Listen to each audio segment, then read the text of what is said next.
Já, velkomin að Rauðaborðinu. Við ætlum að hafa ýmislegt á dagskrá í kvöld. Hérna aftast í þættinum að þá höldum við áfram að hlusta á sjúkrasögur fólks. Það kemur ung kona til Maríu, Margrét Lilja Aðalsteinsdóttir, og segir sína sjúkrasögu og gefur okkur innsýnin í heilbrigðiskerfið og hvernig samfélagið tekur við veiku og fötluðu fólki. Fréttablaðið dó á föstudaginn og að því tilefni þá ætla ég að ræða við Sigmund Erni Rúnarsson, Steinunni Stefánsdóttur og Sigríði Dögg Auðunsdóttur. Þetta eru allt blaðamenn sem að unnu lengur eða skemur á Fréttablaðinu. Við ætlum að fjalla svona hvað þessar fréttir þýða. Þetta er mismunandi hvað gerist þegar maður heyrir svona tíðindi. Sumar venjast vel og kemur í ljós að þeir voru kannski minna en maður hélt, en ég held að það eigi við dauða Fréttablaðsins að þetta eiginlega afhjúpar afleita stöðu fjölmiðla og þar með umræðu vettvangsins í samfélaginu.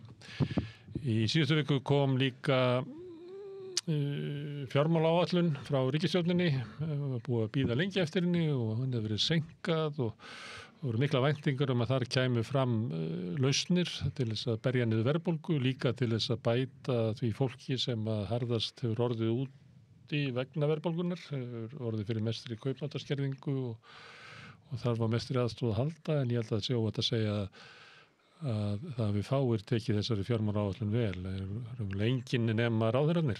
Það voru Samtök atvinnulífsins, Alþýðusambandið og fleiri lýstu við vonbrigðum með það. Til að ræða fjármálaáætlunina og kannski stöðuna í efnahagsmálunum koma til mín hagfræðingar heildarsamtaka launafólks, Heiður Margrét Björnsdóttir frá BSRB og Róbert Faretsveit frá Alþýðusambandinu. Og við ætlum að fara yfir þetta stöðuna hér eftir fréttayfirlitið sem að María ætlar að segja okkur hvað er í fréttum. Heyrðu, já, það var að koma ný skoðanakönnun frá Gallup. Varstu búin að skoða hana? Já. Já. Þú...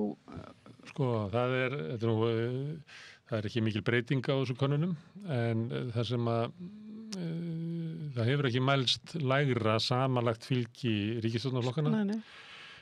Framsóknarflokkurinn er komið niður fyrir 10%, hefur ekki mælst minni á kjörtímabilinu hjá Gallup, en til þess að sjá eitthvað svona lengra samhengi þá skoðaði ég breytingar á fylgi flokkana frá því í júlí, sem sagt áður en að Samfylkingin byrjar að auka fylgi sitt. Þá var Samfylkingin aukið fylgi sitt 11,7% minni við. Og þá hún sækir það fyrst og fremst, eða maður veit það náttúrulega ekki, það getur verið eitt stór pottur og fylgið færst á milli flokka. En ef maður skoða þá flokka sem hafa tapað mestu fylgi síðan þá, að þá er það afgerandi Framsókn og Píratar. Og þannig að þetta vöxtur samfylkingarinnar er tilflutningur og fylgi á miðjunni. Það er sáralitla breytingar hjá öðrum flokkum og það sem að til dæmis fylgistap VG var að mestu komið fram þá og það hafði bara farið hingað og þangað og ekki hægt að merkja það endilega samfylkingunni frekar öðrum, en það svo getur það farið á Pírata og svo þaðan aftur á samfylkinguna. En innkoma Kristrúnar og svona breytinga ásýnd samfylkingarnar hefur haft mest áhrif á þessa tvo flokka. En samfylkingin núna mælast ég held að þetta er bara 4. eða 5. konin í röð stærri en Sjálfstæðisflokkurinn, sem að pirrar menn á bíla mikið í valöll. Ég hugsa það. Mér finnst það mjög líklegt. Já. Þú skrifar grein það hérna á samstöðinni? Já, sem bara smá samantekt. Sko. Fólk getur aðeins skoða það. Það vil skoða þetta nánar. Það er þingflokkur Framsóknar er núna 13 manns á þingi. Og þau myndu missa þetta niður niður í 6. Já. Þannig að það er mikið farið. Einmitt. Já. Frá þeim. Men allir flokkarnir er inn á þingi, sósíalistaflokkurinn líka. Já. Og... Já. Herðu, já. En svo er eitt í þessu sem fólk ætti að hafa í huga þeirra skoðanakannina, því að maskína var bara held í síðustu viku. Já, stutt. Maskína mælir yfirleitt á svona vikutímabili, stundu tæplega viku, bara 4 dögum. Já. En Gallup mælir alltaf yfir heila mánuð. Já, lengri Þannig að tíma. þessi Gallup-könnun er bæði yngri Já. og eldri. Já, í Og að rauninni. mestuleiti eldri heldur en nýjasta maskínukönnun. Já, einmitt. Og þessar Gallup-kannanir, það er eiginlega ekki hægt að bera það saman nema við sjálfa sig. Já, Og þegar fólk er að segja, breytt eitthvað sinni í maskínu, það er yfirleitt, það er leið sem fólk ætti aldrei að fara. Það er eiginlega eina leiðin fyrir þessar og bara Gallup-kannanir. bera við eldri Gallup-skýrslu í rauninni. Gallup-kannanir. Það er ekki hægt að bera þeir saman við þessar svona punktkannanir Nei. sem að Einmitt. maskína gerir. Já. Og líka prósent sem að byrti nú kannanir sínar í fréttablaðinu, ég veit ekki hvað prósent gerir núna. Nei, það er spurning. Já. Já, einmitt. Herðu, næsta mál í fréttum er kannski, 15 ára stúlka fannst borð í fiskibát. Já. Grímsnes, GK 555. Já. Og Það er ekki séð í bíómyndum alltaf þegar það er símanúmer í bandarísku bíómyndum, Já. það byrjar alltaf á 555. mjög algengt, já. En það er bara eitthvað samkomulag í Hollywood. Er það eitthvað svona, Ég ætli held það sé að- hvergi notað í ég held að rauninni í sé þannig. alvörinni, Ég þannig að held að þetta er sé svona platsímanúmer. Einmitt. En Það verður náttúrulega að hafa eitthvað svolítið. En allavega, já. stúlkunni var bjargað. Stúlkunni var bjargað og það kom í ljós að maðurinn sem var með hana, var að fela hana, var dæmdur ofbeldismaður. Guðmundur Elís Sigurvinsson. Einmitt. Fyrrverandi kærastan hans að hafa verið sýnda myndir af henni í fjölmiðlum þar sem hún hefur verið alveg lúsbarinn, sko. Hann var rekinn. Já, hann var rekinn. En þeir eru aðeins að barma sér núna í áhefninni að því það er verið að saka þá að hafa vitað af henni. Hver var að því? Ég veit ekki alveg nákvæmlega hver var að því en það var frétt um að þeim finnist þetta svona ósangjarnt að það væri verið að saka þá að hafa vitað af henni. Það verður eftir í hverja sakar á það. Já, fyrir Lögreglan gerir það, það voru svona alvarlegt en ef eitthvað bara ringdi inn út af sögu eða skrifaði eitthvað á Facebook. Skipstjóri skip sem 15 ára stúlka fannst borð í, segir af og frá að nokkur í áhafninu að vita stúlkunum Hver borð. sakaði að þau hafi vitað? Já, það er hann segir bara henni ítrekka að það geti ekki verið fjær sannleikanum, allir lögreglan hafi ekki bara verið að spyrja það. Nei, það er bara hún er bara upplifað þannig. Það er bara upplifað kannski þannig. Já. Hmm. Það talar að fólk hafi látið í veðri vagaka á samfélagsmiðlum og eitthvað svona. Já, hann talar það. Hann talar svolítið mikið þessi skipstjóri. Hann sagðist að ætla að vilja gefa þessum manni séns. Hann hefur lent á refilstigum í lífinu og gert af sér alls konar óskunda. Þannig að hann var hættur að drekka og allir ættu svona séns á að fá ferska byrjun eitthvað tíman í lífinu, reisa sig við. En hann hefur laun ánum með þessu. En hann verðist hafa látið vita að stúlkan hafi verið borð, lögregluna, og fekk hana til að ringi heim til sín og eitthvað svona. Skipstjórinn. Já. Þannig að, já.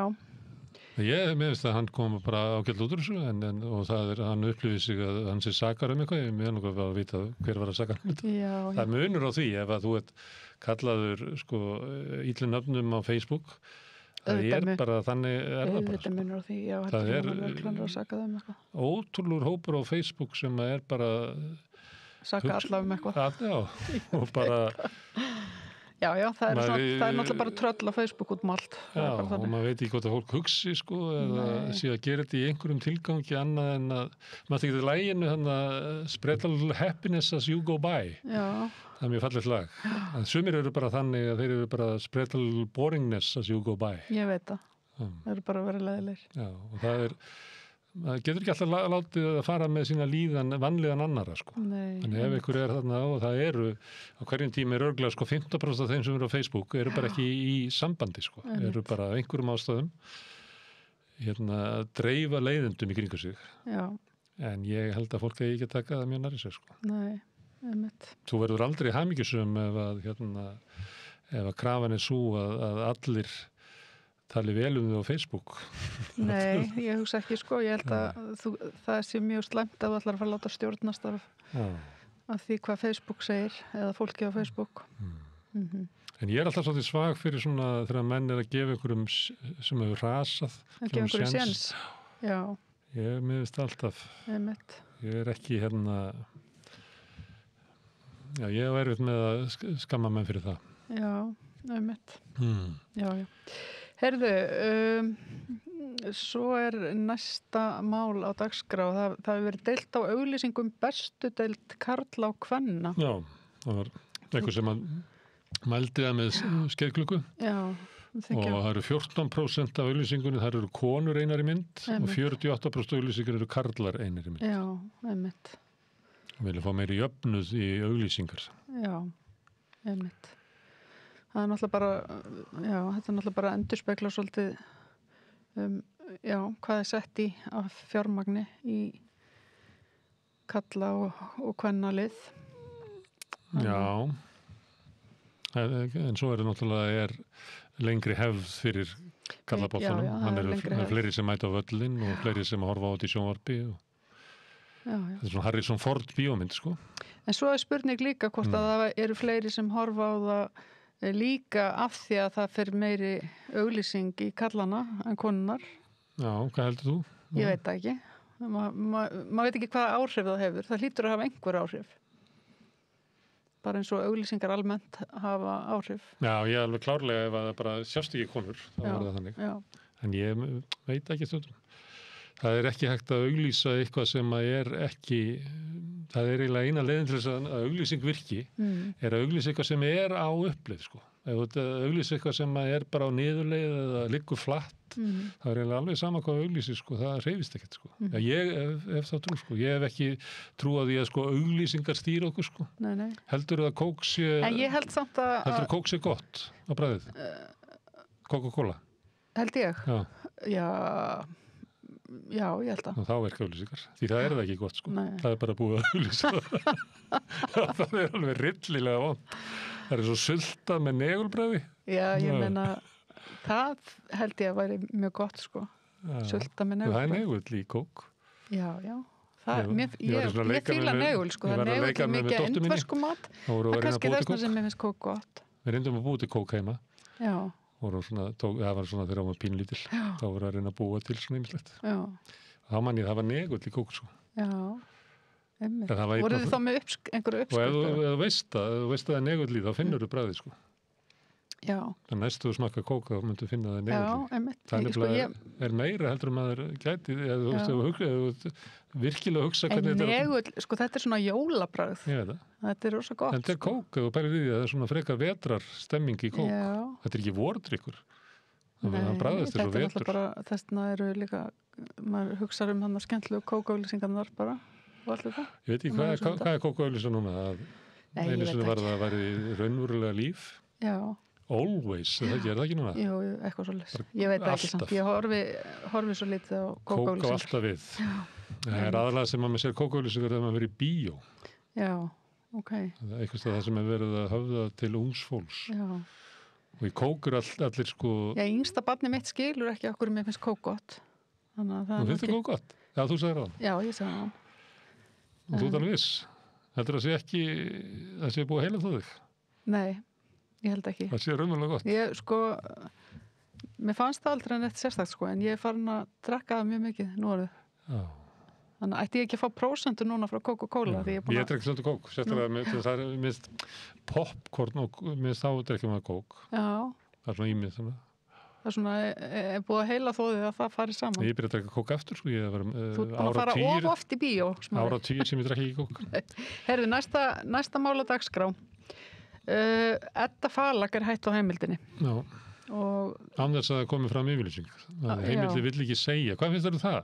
Þau gáðu einhverju yfirlýsingu, svo hættur hún bara. Já. Og þá viljið þau ekki ræða, þá kemur alltaf svona svar eins og kemur oft svona, viljum ekki ræða málefni einstakra sjúklinga eða starfsmanna. Já, eins og einmitt. Þetta er ekki þannig mál, ég meina, þetta er ekki þannig mál. En maður veit ekki hvað er hann á bakvið, maður veit ekki hvort að þessi viðkvæmir hlutir að gerast hann á bakvið tjöldin. Við veitum ekki hvort hún hætti eða hvort hún var rekin, nei, við veitum það ekki. En svo er Eva Hauksdóttir lögmaður búin að saka Eddu Falag ritstöld. Hún fór í rannsaka ritgerðinnar. Já. Og nú er allt til skoðunar sem að Edda Falag hefur gert. Já, einmitt. Ég bara, já. Ég ári að meina fyrir 3 vikum. Já. Þá held ég sig engin leið að Eva Hauksdóttir hafi skrifað greinavísi samanburðar rannsókn og ritgerð Eddu Falag og okkur annara konu.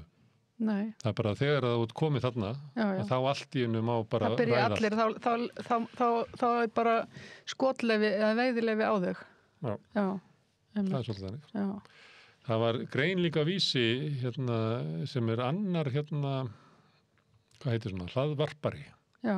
sem var á vísi. Já. Hún var með grein, hún hétt Andblær orðana sem að hún var með, hún Eva. En þetta voru feministar eru sínar eigin konur sem Einmitt. Silja Björnsdóttir sem Já. er líka með Já, podcast einmitt. og það var eitthvað mál sem að hún svona afhjúpaði, man ekki alveg hvaða mál það var. Já. En hún er að fjalla svona vandamálið með að hefja upp tilteknar baráttukonur. Já, hún er að tala um það. Þetta sé svona alveg klassist og við getum farið aftur og skoða Hildi Lilendal og fleiri feminista sem hafa verið settir í eitthvað svona hlutverk, verið í einhverju svona oddaflugi eins og þær kölluðu það. Já, Einstaklingar. Það voru að tala um að þú þyrftir í oddaflugi að því árásirnar verður svo miklar, þannig að þá hvílur þau og ferð aftar í röðina. En hún er að tala um að hættuna við það að upphefja baráttukonur. Já. Því að þegar reynir að þá kemur náttúrulega ljós að við erum öll breyskar verur. Já, já. Og Já, það er erfitt ef það er einhver ein manneskja sem er í forsvari fyrir alla feminista á landinu, þá náttúrulega endar á því að hún er tekið niður. Það er bara þannig. Jó, það getur ekkert að því manneskjur eru breyskar. Það er það skaði, við vorum að tala um þetta í vikuskantinu, þá var hún Salka, Guldbró. Hún sagði að þetta væri skaði fyrir hópinn. Já, þetta gerist. Já. Er það? Já, sjálfsögðu það náttúrulega, en ég held samt, fyrst þegar þetta mál kemur upp, að þá voru samt svona, allir feministahópar nokkuð sammála um það að það ætti ekki að vera böggast eða einhvern veginn að pöngast í henni með einhverja svona hluti að hún hefði ekki sagt rétt frá eða eitthvað svona. Missagt. Já, það er náttúrulega kannski fárulegt að segja missagt, en þú veist, hún var ekki að segja rétt nöfn, ég minna það er alveg eins og blaðamenn sem eru kannski að segja frá einhverjum viðkvæmum málum, þeir segja ekkert endilega rétt nöfn á fólki. Já, þú verður að segja frá því, Að þú sért ekki að nota rétt nöfn. Já. Hún gerir það ekki, Nei. Ég held að það sé búið erfitt að segja þessar frásagnir hennar og einhvern veginn að túlka hann eða verið sannar, Það er alveg augljóst að hún er búin að segja sjálf frá því og hún sagði ekki satt, Já, svo sá hún bara sjálf. Ég bara að rífast við hann hvort hún sagði satt. Nei, ég veit það. En allavega, ég ætla bara að segja, þú veist, það voru einhvern veginn, það fannst flestum feministum þetta ekki skipta nokkur einasta máli, af því að, ég meina, hún hefur einhverja kannski sína ráðstöða fyrir því að hafa ekki sagt satt frá þessu, en það ógilt ekkit endilega öll þau viðtöl sem hann er búin að taka við aðra konur. Nei, þess vegna er þetta svona eins og það sé svona hálfgerð svona PR-umræða, Já. Hver er skaðinn af því að koma í ljós að baráttukona gegn kynbundnu ofbeldi kemur í ljós að hún er breysk, veist? Já. Ég veit ekki af hverju hún sagði ekki satt. Það er svolítið eins og hún hafi gert meira úr starfi sínu í Kaupmannahöfn heldur efni stóðu til, svona svipað á Sigmundur Davíð þótti það að verið með próf frá Oxford og svona. Já. Þetta er svona mannlegt, Já. Og sumuleyti er þetta að líta fram í þessu og segja, ég minna, þú veist, við erum öll svona svolítið veik. Já. Við erum ekki, en svo er það hins vegar og kemur í svolítið kröfunni að þá er svolítið krafan að þú sért þeir sem að brjóta af sér að þeir eru grimmilega refsað og það eiga ekki að fá neitt séns. Nei, einmitt. Þannig kannski er þetta skemmtilegt svæði sem þetta mál er á. Já. Það getur verið, Heldur þetta sé skaðið þessu? Ég veit ekki. Finnst þér Frosti Logason og Brynjar Níelsson og félagar orðnir svona ansi montnir og ánægðir með þetta? Þeir eru það örugglega, Frosti var nú að senda frá sér yfirlýsingu og segja að fólk ætti ekki að ráðast á heimildin út af þessu máli. Já, sagði hann það? Já, hann sendi frá sér svona yfirlýsingu. Það var bara ráðast á... Hann sagði það ekki, en hann var að segja eins og hann hafa ofbóðið einhvern veginn talið á samfélagsmiðlunum. Já, ekki ráðast á heimildina, ráðast bara á Eddu. Nei, hann sagði það ekki. Nú verði ég að fletti þessu upp, svo að þú ert svo grimm eitthvað með að segja, ég hef bara aðtók hvað hann sagði. Þetta er ekki það sem að, ég upplýði þetta ekki það sem hann var að segja það sem þú varst að segja. Ok. Ég skal draga þetta tilbaka, ég enda var ég bara að varpa svo fram sem möguleika. Þú var kannski að lesa það sem hann segir áður en tólkar það er oft gott. Já, ég vil vinstra byggða fólk sem er með sammála að Edda Falag hafi misstíð sig eða farið offari í sinni umfjöllun að stíga varlega til jarðar og tjá sig þessi mál að stíga varlega til jarðar í að tjá sig þessi mál. Já. Það er engin greiði gerður með því að fara með gífururðum. Nei. Þannig að Einmitt. Svona áskup. Þetta er náttúrulega vandamál. Þetta er svona Lúkas, hundurinn ekki Lúkas. Jú, hundurinn sem að sama hverju er kastað inn á vettvanginn, að þá fer þetta allt í sömu skotgrafnar og fólk bara gargar með háað á móti. Jú, einmitt. En mér finnst ágætt þetta með breiskleikana sem komið inn. Já, einmitt. Má ég segja eina sögu? Já, má segja eina sögu. Það er þetta er mormónarnir segja þessa sögu. Þannig var að fyrir langa löngu að þá var Guð enn einu sinni að gefast upp á mannkyninu og hann hafði skapað heiminn og paradís og búið til mannin í sinni mynd og taldi að þetta myndi allt fara vel, en þetta fór ekkert vel. Maðurinn var alltaf að gera einhverja djöfusins glóríur og hann var búinn að drekkja öllum mannkyninu einu sinni og það gekk ekki. Hann veðjaði þarna á Nóa sem reyndist vera alkohólisti og vesinismadur og öll hans ætt, þannig að vesinni hélt bara áfram. Og hann var, að því að hann hafði sjálfur tekið ákvörðun að drekkja mannkyninu, þá var hann eitthvað svona efins, þannig að hann kallaði á svona sína helstu ráðgjafa. Já. Og fyrstur var Satan sem að þá var erkiengill. Og hann sagði, ég skal bara fara niður og ég skal sýna þeim þessu mannkyni hvernig það var að hegða sér. Sýna það komist ekki upp með að brjóta reglunar. Þannig að sá sem brýtur regluna, hann verður bara refsað. Og Guð fannst þetta svona ágætt, en ákvað að heyra í öðrum erkiengli sem var Jesú. Og hann sagði, ég skal fara þarna niður og ég skal sýna þeim hvernig maður getur verið maður, lifað sem manneskja. Og Guði fannst það snjallara og ákvað að senda það niður. En þá trylltist Satan. Þannig að honum fannst það svo ógeðslegt að einhver sem væri í þessu guðlega ástandi erkienglana ætlaði að taka á sig mannlegt hold sem að lyktar og rotnar og er bara ógeðslegt ástand lífsins. Og hann gerði uppreist gegn Guði og var steypt niður til heljar. Það sem er að það er bara að fara eftir reglunum í helvíti.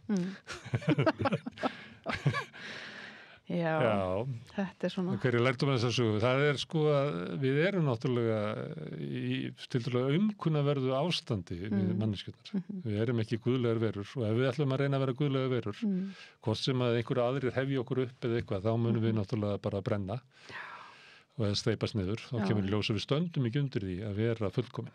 Nei. Þannig við kannski ganga bara út frá því að við séum breysk. Við erum náttúrulega breysk, það er bara auðvitað. Kannski ekki alveg horfa jafn grimt á okkur og Satan gerði, hann fyrirlítur það ástand. Já. Og var aldrei sáttur við að Guð skyldi skapa þetta. Þessa mannveru. Einmitt. Það er komað páskar, þannig að við verum að setja okkur. En var það Jesú, hann var náttúrulega ekki erkiengill, Jesú var ekki sendið niður. Það fylgir, þetta eru mormónandi segja þessu. Já, mormónandi segja þetta svona. En það er í Biblíunni, Ariel fór niður, erkiengill. Já, í bóðum Maríu. Já. Það var önnursaga. Það er önnursaga, já. Herðu, það er fleiri svona konufréttir. Það er aðstóða lögregluþjónnin Hulda Elsa Björgvinsdóttir. Segja af sér. Hún er búin að vera frá vinnu núna síðan í desember. Það var gerð sálfræði rannsókn sem kom í ljós að það var mikil óánægja með hennar störf. Er þetta sama, er þetta erfitt að vera kona í karlaheimi? Ég veit ekki, mér er alltaf þótt mjög erfitt að átta mig á þessu máli með lögreglustjóramálunum. Já, það er mikil átök inn í... Það er mikil átök þannig og svona, ýmsir sakaður svona einhverju eineltistilburði og okkur svo leis. Eða svona það liggur allavega í línunum. Það er náttúrulega kalla heimur, löggan. Já. Kalla kúltúrun þenni. Kannski er það bara... erfitt að vera kona, kallandi beigja sig ekki undir það og þá... Það getur verið. Það er stundum sagt svona í fótboltamáli að þjálfari missi salin, missi búningsherbyggið. Og ef þú ert yfirmaður og þú ert, það annað að vera sko skipaður í starfið og hitt að sko að hópurinn sætti sig við að þú sért í starfinu. Það getur verið hryllingur að vera yfirmaður án þess að sko hópurinn sætti sig við það. Einmitt. Og ef þetta eru miklu kallar, þá getur vel verið að þeir vilja ekki hafa konur sem yfirmenn. En hins vegar stjórnvöld vilja að séu konur yfirmenn í löggunni, vegna þess að þeir vilja breyta löggunni. Og konurnar sem að lendi í þessu, og það er náttúrulega farið gegnum bara hryllilega lífsreynslu, getur verið. Getur líka verið að þessi bara ekki komin svona fyrirmyndin, hvernig á maður að vera konuboss í löggunni. Já, einmitt. Þetta er spurning. Ég er bætt einnig svona að það eru konufréttir. Já, ætlar að bæta einnig við. Annar konufrétt. Já, það er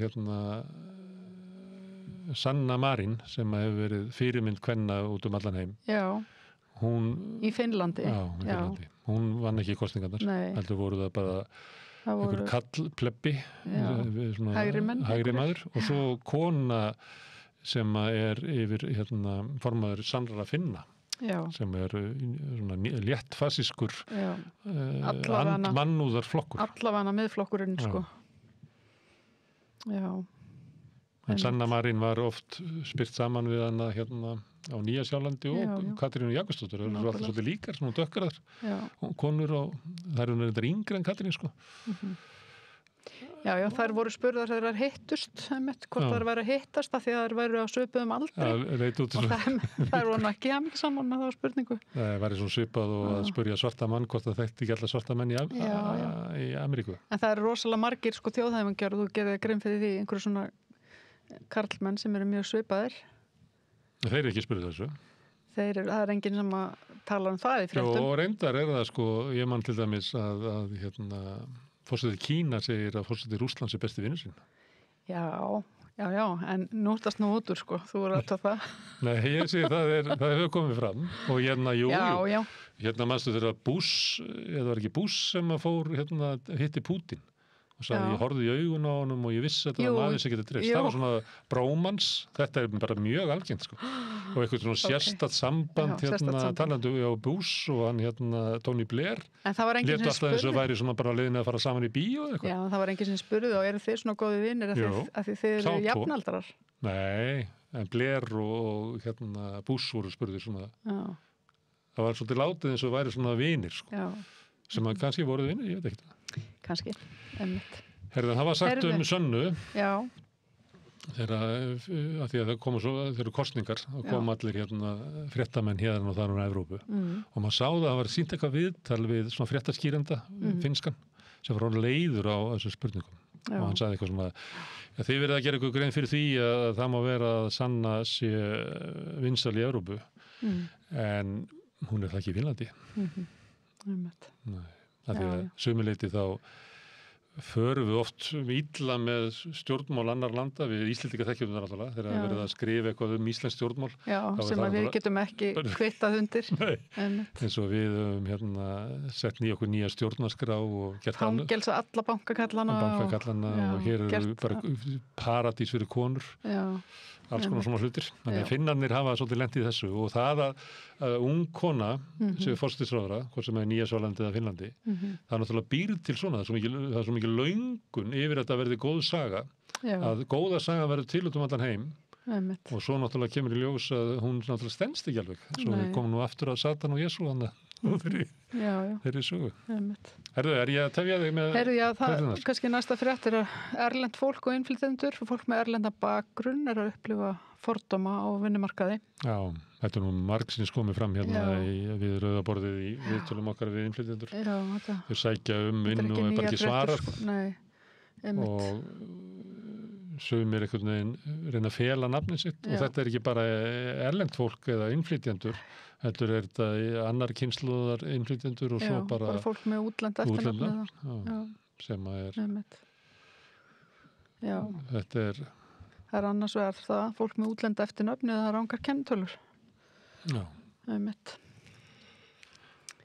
Heyrðu, Devaf var selt á 420 milljónir. Og sami maðurinn sem að seldi og keypti. seldi sjálf. 420 miljónir, myndir þú kaupa df.is á 420 miljónir? Nei, ég myndi aldrei kaupa df.is. Þannig að ég held að... Það var nú einhvern tímann en í gamla þá var fólk sem vildi kaupa, ekki fólk, það voru 2 feðgar, sem vildi kaupa df til að leggja það niður.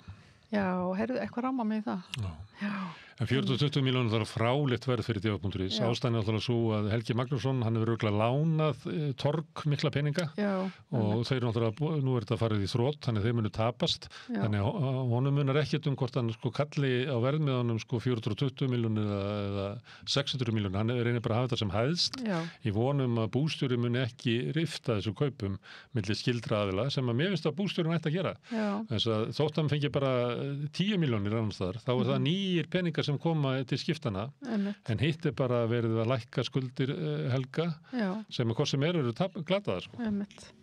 En svo má vel vera að ég veit, nei ég held samt ekki ég held að myndi aldrei standast að Helgi hefði lánað Torg með veð í útgáfurétt eða eitthvað, ég held að það myndi ekki standast. Nei, Herðu, svona er þetta hjá ríkuköllunum sko. Svona er þetta hjá þessum ríku. Herðu, Bjarni ríkisstjórnin var að styrkja bílaleigurnar. Verða á þessu ári, milljarð. Já, til að kaupa rafbíla. Og Bjarni segir að það sé til þess að fjölga rafbílum í endursölu. Og flýta fyrir orkuskiptunum. Ég finnst þetta svona pínlítið vafasamt, sko. Myndir þú ef þú ert að innheimta skatta af fólki? Myndir þú gefa eigundum bílalegu? Nei, ég myndi ekki gera það. Ég myndi frekar einhvern veginn reyna að auðvelda venjulegu fólki að kaupa sér hérna á einhvern annan hátt, sko. Mér finnst að þessi fyrirtæki geta alveg bjarga sér sjálf, sko.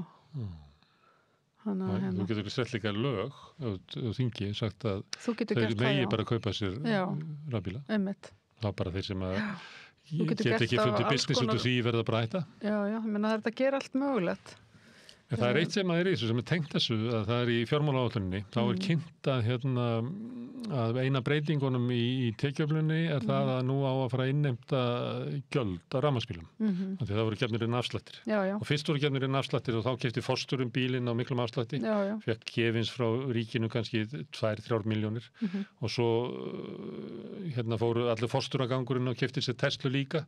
Og þá fór forstjórinn og sagði ég ekki vera Tesla eins og bara hver annars endill og keypti sér eitthvað ennþá fínni sko rafmagnsbíl og svo fór þetta alveg svona niður og nú er margir búin að kaupa sér rafmagnsbíl og þetta er byrjað að nálga svona millitekið fólk og þá segir ríkisstjórnin, nei, nú getum við ekki verið að gefa svona afslætt af þessu, nú verðum við að innheimta bara eins og þetta er ekki alveg Nei, ég veit það. Hvað fór mikill peningur þarna í styrki til efnaða fólksins? Máttu ekki bara taka þessa peninga og dreifa þeim bara á alla? Nei, þú veist að þú ert ekki mér sé sko ég held að ungir umhverfisinnar hafa ekki einu svona sko gert athugasemdir við þetta. Nei. Þannig að þetta er bara Við gerðum athugasemdir við þetta, ég man og Flokkur fólksins gert athugasemdir við þetta. Já, einmitt. Ég held að ég veit ekki með verkefnisfjöngra. Nei, ég man ekki hvort þau hafa gert athugasemdir við þetta. Þetta er náttúrulega og svo þetta er alveg svakalega bjagað. Við getum ekki styrt áfram svona fólk sem er bara að kaupa sér bíla, bara millitekið fólk og svona. En heyrðu, ef ekki henda 1 milljarð í þá sem eiga bílaleigur samt. Já, þetta er svona. Já. Sorglegt, en svona er þetta. Svona er landið sem við búum. Já. Heyrðu, Halldór Benjamín sem var að skipta vinnu eða var að ráða sig hjá Reginn. Hann var að kaupa bréf í Reginn fyrir 203 milljónir. Ég held að hann hefði fengið að lána hjá Reginn til þess að kaupa þetta. Já. Eða ég heldur þetta megi ekki Reginn megi lána. Það er bara búið til eitthvað svona system. Þetta er kauprétturinn hans. Og svo ef þetta hækkar í verði sem þetta muni ekki gera, það er Reginn eftir að sko þrungast niður í verði. Þannig að Halldór Benjamín eftir að tapa á þessu. Já. En þetta er svona ef þú er ferðið í vinnu, eins og var til þess að þú komst að vinna hérna á samstöðinni, að þá náttúrulega reiknum við með að þú sýndir sko stuðningðinu við samstöðinu og keyptir hlutabréfi inni fyrir 203 milljónir. Einmitt. Já, ég gerði það nú einmitt þarna. Nei, þetta er bara svona þetta ríkuköllunum. Þetta er svolítið öðruvísi. Þetta er svolítið öðruvísi. Herðu, leigubílstjórar er í alveg svakalegu uppnámi. Já, svolítið góður þessi formaður þeirra. Hoppa komin á markaðinn. Já. Ég er svona stend með leigubílstjórunum að því að Já, ég gerði það líka. þessi Uber-væðing, þetta ég býr til alveg ömurleg störf, þetta Já. er svona 0 samningar, þar Já, sem ég að þú veit hefur ekki réttindi. Mér fannst það sorglegt viðtali við þann gaur einmitt í fréttunum sem var yfir þessu hoppi, sko, sem segir, já, nú erum við, hann var spurður, og eru þið þá bara að fara að byrja? Nei, nú erum við með að fara að auglýsa eftir bílstjórum og ég fekk einhvern veginn svona bara... Svo var hann í öllum kvöldfréttatífunum, Já. einhver kall Einmitt. sem að vill búa til fyrirtæki. Já. Og þá fara allir fréttamennir alveg æstir í það og kynni þetta eins og svona maðurinn sem er að koma með frelsi til Íslands. Já. Ég skil ekki hvað þið verið að segja alltaf þessar goðsugur nýfrælsíkunar sem að öllum er ljóst að það er sko bara skrýmsl og löngu fallið. Já, einmitt. Þú veist, hvað er verið að kynna eitthvað svona mann sem á eitthvað hopp, eitthvað sem eitthvað sko frelsandi engil. Einmitt. En kannski þetta var fáan hérna formann. Ég minni að ég bóði hann minn sem kom enga þegar það voru að deilum þetta mál fyrir jól. En hann er svolítið skemmtilegur. Já. Hann er svo dramatísk hann lýsir þessu. Já. Hann lýsir þessu bara eins og hann vísar til bara styrjalda og svona kúunar og bara hann er svolítið hann sparar ekki samlíkingarnar. Nei, einmitt. En svo kannski er það bara þannig, leikbílstjóri, þá er þetta bara endalok heimsins. Já. Eins og við þekktum hann á Hrifli. Já, einmitt. Er þetta ekki komið gott? Ég ætla að tala fréttir. Sko. Ég ætla bæði að tala hérna á eftir, ætla að tala fjármálaáætlunina, bæði hagfræðinga BSRB og ASI og svo ætla ég líka að tala fjölmiðlana og hrun fjölmiðlana og svo í lokinna þá tekur María viðtal og tekur eina sjúkrasögu, tala við hana Margréti Lilju Aðalsteinsdóttur eftir augnablik. Með því að ganga í leigjendasamtökin styður þú baráttu leigjenda. Leigjendasamtökin eru fyrir alla þá sem vilja berjast fyrir réttlátu húsnæðiskerfi. Leigjendasamtökin.is Samstöðin er í eigu hlustenda, áhorfenda og lesenda. Þú getur átt samstöðina ásamt öðrum félögum í Alþýðufélaginu. Þú getur gengið í Alþýðufélagið á samstöðin.is. Þar er hnappur sem segir skráning.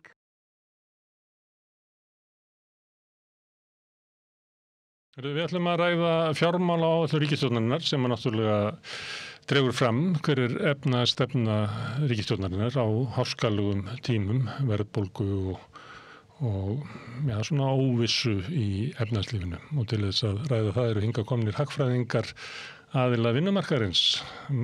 Heiður Margrét Björnsdóttir sem er hagfræðingur BSRB og Róbert Farrisveit sem er hagfræðingur Alþýðusambandsins.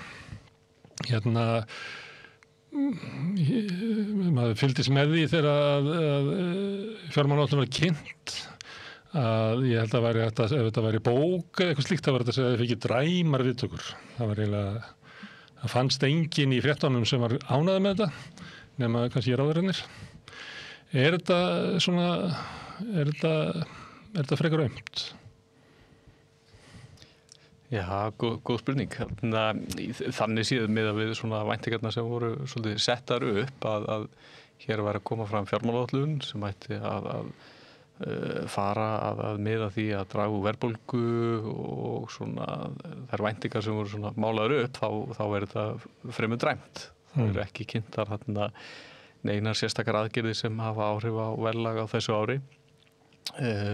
Sem er mikilvægt. Það er eiginlega skringilegt að vera með aðgerði núna til þess að kannski draga úr verðlagsáhrifum á næsta ári. Já, þetta er svolítið þannig að það er svona hægt og rólega miðað því að auka aðhaldi yfir tímabilið en þarna er ekkert sem hefur nein áhrif á stöðuna eins og hún birtist í dag. Nei. Þetta leysir ekki verðbólguna. Það var annað sem að menn og konur töldu ætti að vera þarna sem væri viðbrögð stjórnvalda til þess að bæta stöðu þeirra sem að verða verst úti vegna verðbólgunar. Það er annars verið að ná verðbólgunum niður og hins vegar að sinna einum særðu á vígvellinum. Hvernig stóð áætlunin sig í því? Ég held að áætlunin einkennist svona í heildina því að það er lítið að frétta og það er svolítið óljóst hvert er verið að fara og svona mótsagnakent líka því að það í rauninni vantar afgerandi aðgerðir til þess að ná niður verðbólgunni. Það talað aðhald, svo talað vöxt, það talað gríðarlegar fjárfestingar hins opinbera en samt á að skera niður annars staðar. Það óútfært aðhald, það óútfært tekjuöflun.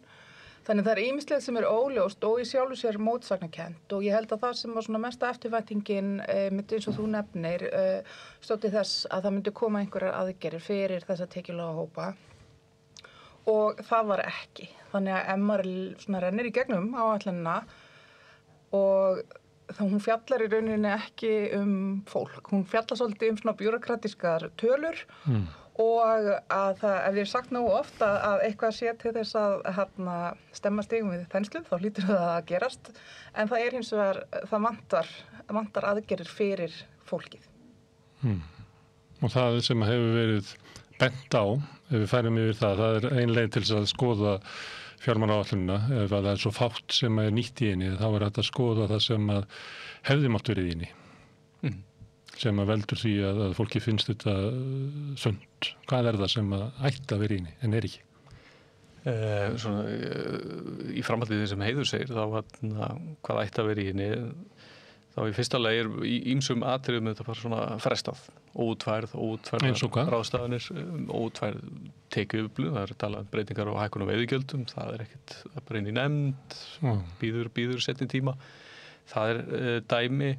Útgjaldavöxturinn meiri heldur en í fjármálastefnunni og það engin raunveruleg tekjuöflun til þess að mæta því afkoman einfaldlega betri út af því að það eru gríðarlega umsvif í hagkerfinu. Það mikil atvinnuþátttaka, það mikil fjöldi starfandi, það mikil velta, mikil hagvöxtur. Þannig að í sjálfu sér afkoman betur út af þessu. Og ekki þannig líka til skemmri tíma getur verðbólga haft svona áhrif þannig að það verði skárri útkoma á ríkissjóðu tíma, þar sem útgjöldin eru ákvörðuð í fjárlögum en síðan koma meiri tekjur inn út af aukinni verðbólgu. Jú, það bara svona ákveðin fróða. Sem mjög hættuleg að stóla á. Jú, henn einhverju leiti eitt og síðan hætt á því við lendum bara í svipaðri stöðu eins og 2019. Þegar það hægir á, þá sjást svolítið brestirnir. Tekjurnar sem hlutfall af vergri landsframleiðslu eru ekkert sérstaklega háar miðað við stöðu hagsveiflunnar. Þannig að það sem hefði mátt vera væru betri tillögur á tekjuliðinni til að mæta þessu. Þannig að tekjur ríkissjóðs sem hlutfall landsframleiðslu fara lækkandi. Það er góð mynd sýnd í áætlunin sem sýnir þetta langt aftur til tíma. Og ef við horfum að þessu hagsveiflu tímabil, þá toppurinn núna ekkert sérlega hár miðað við fyrri þenslu tímabil. Hvað annað hefði mátt vera, það eins og þú nefnir. Ég að spyrja, þetta ekki stefna þá stjórnvalda að minnka hlutdeild ríkistekna af landsframleiðslu? Stefna, þetta allan hefur birst í framkvæmd að skattar hafa víða verið lækkaðir. Það voru auðvitað gerðar kostnaðarsama breytingar á tekjuskattinum sem var þarfar, breytingar á persónuafslættinum og lækkun í neðsta þrepinu sem voru mikilvæga tillögur til að bregðast til þessari auknu skattbyrði hjá lágtekjufólki í tíma. Þessu raunskattsskriði en síðan hafa þetta ýmislegt annað verið gert. Í heimsfaraldri var bankaskatturinn lækkaður eins og frægt orðið. Það voru gerðar kostnaðarsama breytingar á fjármagnstekjuskattinum sem var í raun lækkun á fjármagnstekjuskatti. Þannig að svona uppsafnað, ég man ekki tala, ég held hún sé birtist þarna, tala 60 milljarða á undanförnum árum sem hafa verið veiking í skattekjum á ársgrundvelli sem eru verulega fjárhæðir. Og hverjir fá það? Þetta stærsta einstaka aðgerðin breytingin á tekjuskattskerfinu. En svo þú tínir allt annað til, þá eru fleiri breytingar ég man ekki alveg tímabilið, þannig ég hef nú ekki alveg tölun að því, en auðvitað hlutaði auðvitað skattur, fjármagnstekjuskatturinn, bankaskatturinn. Hefur, hvað þarna sem ætti að vera, en ekki? Skallanir í áætluninni. Já, ef ég bæti aðeins við það sem að Róbert var að fjalla með skattana. Það var mjög áhugavert að eins og það orðaði að veiga mesta aðgerðin þessar breytingar á eldsneyti og ökutækjum. Og það náttúrulega skattar sem að koma beint við almenning, þó það sé nú yfirleitt þá kannski tekjuhærri hóparnir sem eru að kaupa nýja bifreiðar. En það ekki trófla við, það lítið trófla við fyrirtækjunum og þeim sem eru með breiðu bökin. Og rauninni miðað við það sem hefur verið rætt það áður, þá það myndi ég segja mjög veikur blettur. Það talaði 1% hækkun á tekjuskatti 2024 sem kemur þá fellur til 2025. Lögulega. En bara í 1 ár. Bara í 1 ár, en einmitt við vorum að skoða áðan og þá rauninni tryggingagjaldið að lækka hlutfallslega sem hluta til landsframleiðslu ákvæmt sama tíma. Þannig að hver eru nettóáhrifin þar? Það væri áhugavert að vita það því að það var rauninni ekki hægt að sjá það út úr áætluninni.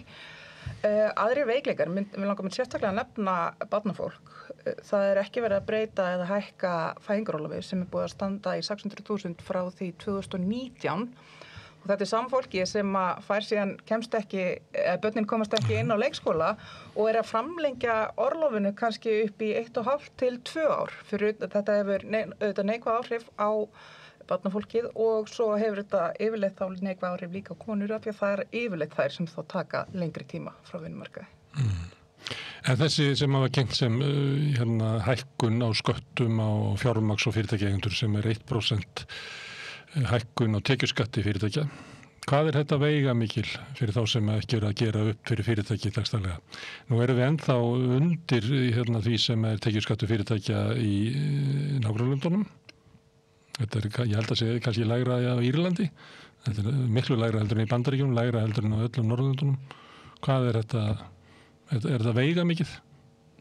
Eða þetta til þess að einhver geti sagt að jú, við erum líka að hækka skatta á fyrirtæki? Þetta ekki stórt í stóra samhenginu. Þú varst með töluna. Þetta ekki efnahagsaðgerð. Nei, ég var eitthvað aðeins að skoða þetta hvergi tilgreint hver nákvæmlega áætluð fjárhæð og þetta eru einhverjir nokkrir milljarðar. Þetta ekki mikið í heildar samhengi hlutana og einungis til 1 árs. Þannig að þetta ekki nein stórkostlega aðgerð. Og ef önnur gjöld að lækka á móti þá náttúrulega núllast það út. Þannig að þetta ekki efnahagsaðgerð, þetta frekar þá aðgerð fyrir kynningafundinu.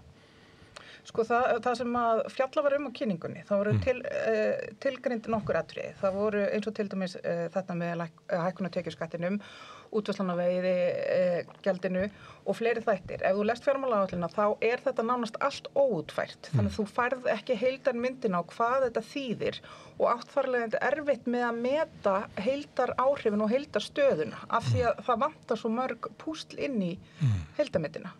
Og það rauninni líka með eins og ef þú skoðar töflurnar þar sem að tölurnar eru, þá á gjaldahliðinni, þá óútfært aðhald upp á 4,5 milljarða á hverju ári sem safnast síðan upp og það sama á við tekjuhliðinni. Þannig að það eru 9 milljarðar sem vantar inn árlega í 5 ár. Og það engin leiðsögn eða engar upplýsingar hvert þau að stefna með því og hvað þýðir þetta? Þá ekki fundurinn orðin svona rannsóknargagn líka til þess að ráða í þeir þegar getur sitt máli til dæmis hver kynnir þessa 4,5 þarna eða 4,5 þarna, hvort að það sé fulltrúi VG eða Sjálfstæðisflokksins, hvernig útfærslan Reyndar þessar aðgerðir þær voru í eldri áætlunum mun meiri, þannig að það hefur svona einhverju leyti tekist að vaksa út úr því að þessa aðgerðir sem var kallað eftir sem þurfti að vera til að áætlunum myndi nást. Það eru núna orðnar 9 milljarðar sem bara skipt 50-50 og kannski verður það ekki að neinu við uppfæslu. En það alveg rétt engin leiðsögn í því hvað verður gert með þetta.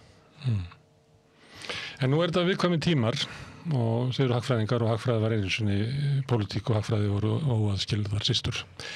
Og þetta er komið vor, þannig að þetta var tíminn til þess að setja eitthvað svona til dæmis að lína þjáningar þeirra sem eru með lægstu tekjurnar og eru með mesta kostnaðinn, framfærsla, barnafólkið, húsnæðiskostnað og eitthvað fleira, áður en að kemur að haustinu þar sem við verið að hita upp fyrir samninga. Þannig að þetta var mikilvæg innlegg. Næsta náttúrulega fjárlögin sem að koma í september sem að gætu verið leiðsögn inn í samningana. En eins og hefur verið talað að þá eru samningarnir í haust og í vetur feiknarlega mikilvægir. Varðandi leiðsögnina kannski þegar hún nefnir eins og fjárlögin þá náttúrulega var það síðast að ríkisstjórnin í rauninni leggur fram fjárlagafrumvarp sem ekki klárað og felur svo þingin að klára það af því að kjarasamningarnir voru akkurat lausir á þeim tíma. Þannig að ég myndi svona hóflegar væntingar að það sé skýr leiðsögn endilega í fjárlagafrumvarpinu sem ásannulega endurspegla fjármála áætlunina. Hins vegar það sem svona sárast í þessu að fólki sem á erfiðast með að ná endum saman verða einhver svona pólitísk fórnarlömb fyrir henni af því að þau geta ekki beðið. Þau geta ekki beðið eftir að næstu kjarasamningar nást og... Þau geta heldur ekkert gert. Þau eru lokuð inn í samningunum sem óuppsegjanlegir. Þau eru í friðarskyldu. Og þess vegna hefðu við vilja sjá núna einhver merki að það sé verið að ávarpa vandann og að það komi einhver björg fyrir tekjulægstu hópana. En því miður þá svo ekki. Og miðað við hefðina að þá getum við fengið samskonar fjárlög núna eins og síðast í aðdraganda samninga. Það sem væru bara ríkisstjórnin að passa sig að gera sem minnst. Því að það er eins og þú sett að mæta til samninga að þú vilt ekki sín og spilin eins og sagtir. Nei, einmitt. Þetta er líklega til sögurþráður.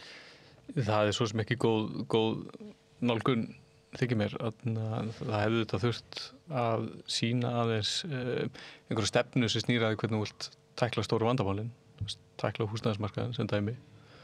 Það er einhver sem við hefðum viljað sjá. Við hefðum viljað sjá þetta það koma þarna ákveðna aðgerðir tengslu kjarasamninga, barnabætur, húsnæðisstuðningur og fleira. En það voru mestu til eins og varðandi húsnæðisbæturnar uppsöfnu leiðrétting á fjárhæðum sem hefur verið frosið í nokkur ár, svipað heiðu nefnum með fæðingarorlofið. Já. Ég held að maður geti farið með þess að ég er að safna svona upplýsingum aftur út í tíman þegar ég skoða húsa leigubætur sem getur þá frá 98 að þær eru hærri enn í dag á föstu verðlagi. Haldið þið að húsalega hafi ekki hækkað mikið umfram verðlag síðan 98 þannig að margt af þessu sem kynnt sem aðgerðir eru oft leiðréttingar löngu tímabærar verðlagsleiðréttingar sem eru kynntar eins og sérstakar aðgerðir sem eru færðar hinnum þeir sem standa illa. Já, þetta er reynslan að ýmsa fjárhæðir eru því miður verða frosnara nafnbyrði í kerfunum og rýrna að raungildi. Þannig að þessar aðgerðir eins og varðandi húsnæðisbætur voru bara pjúra leiðrétting. Það var ákveðin leiðrétting líka í vaxtabótakerfinu, varðandi eignaskerðingamörkin, en síðan voru ákveðna kerfisbreytingar í barnabótum. En það er í sjálfu sér aðgerðir í fortíðinu og kannski vantaði meira input inn í þróun á þessum kerfum fram í tíman. Síðan hefðu þetta þurft stærri aðgerðir sem snúa verðbólguna þessu ári og hvað það kann að vera er ýmislegt. Það var óheppilegt að fá inn hækkunin á krónutölugjöldunum beintin í janúar en síðan er spurning varðandi ýmis tollamál, tolla á vörum sem þurfa ekki vernd á Íslandi og annað. Hvað er þetta að líta til þess að hafa áhrif strax í dag? Tekjuhliðinni þá er þetta ýmislegt sem er þetta að ráðast í og við svo sem komum með tillögur í þeim efnum.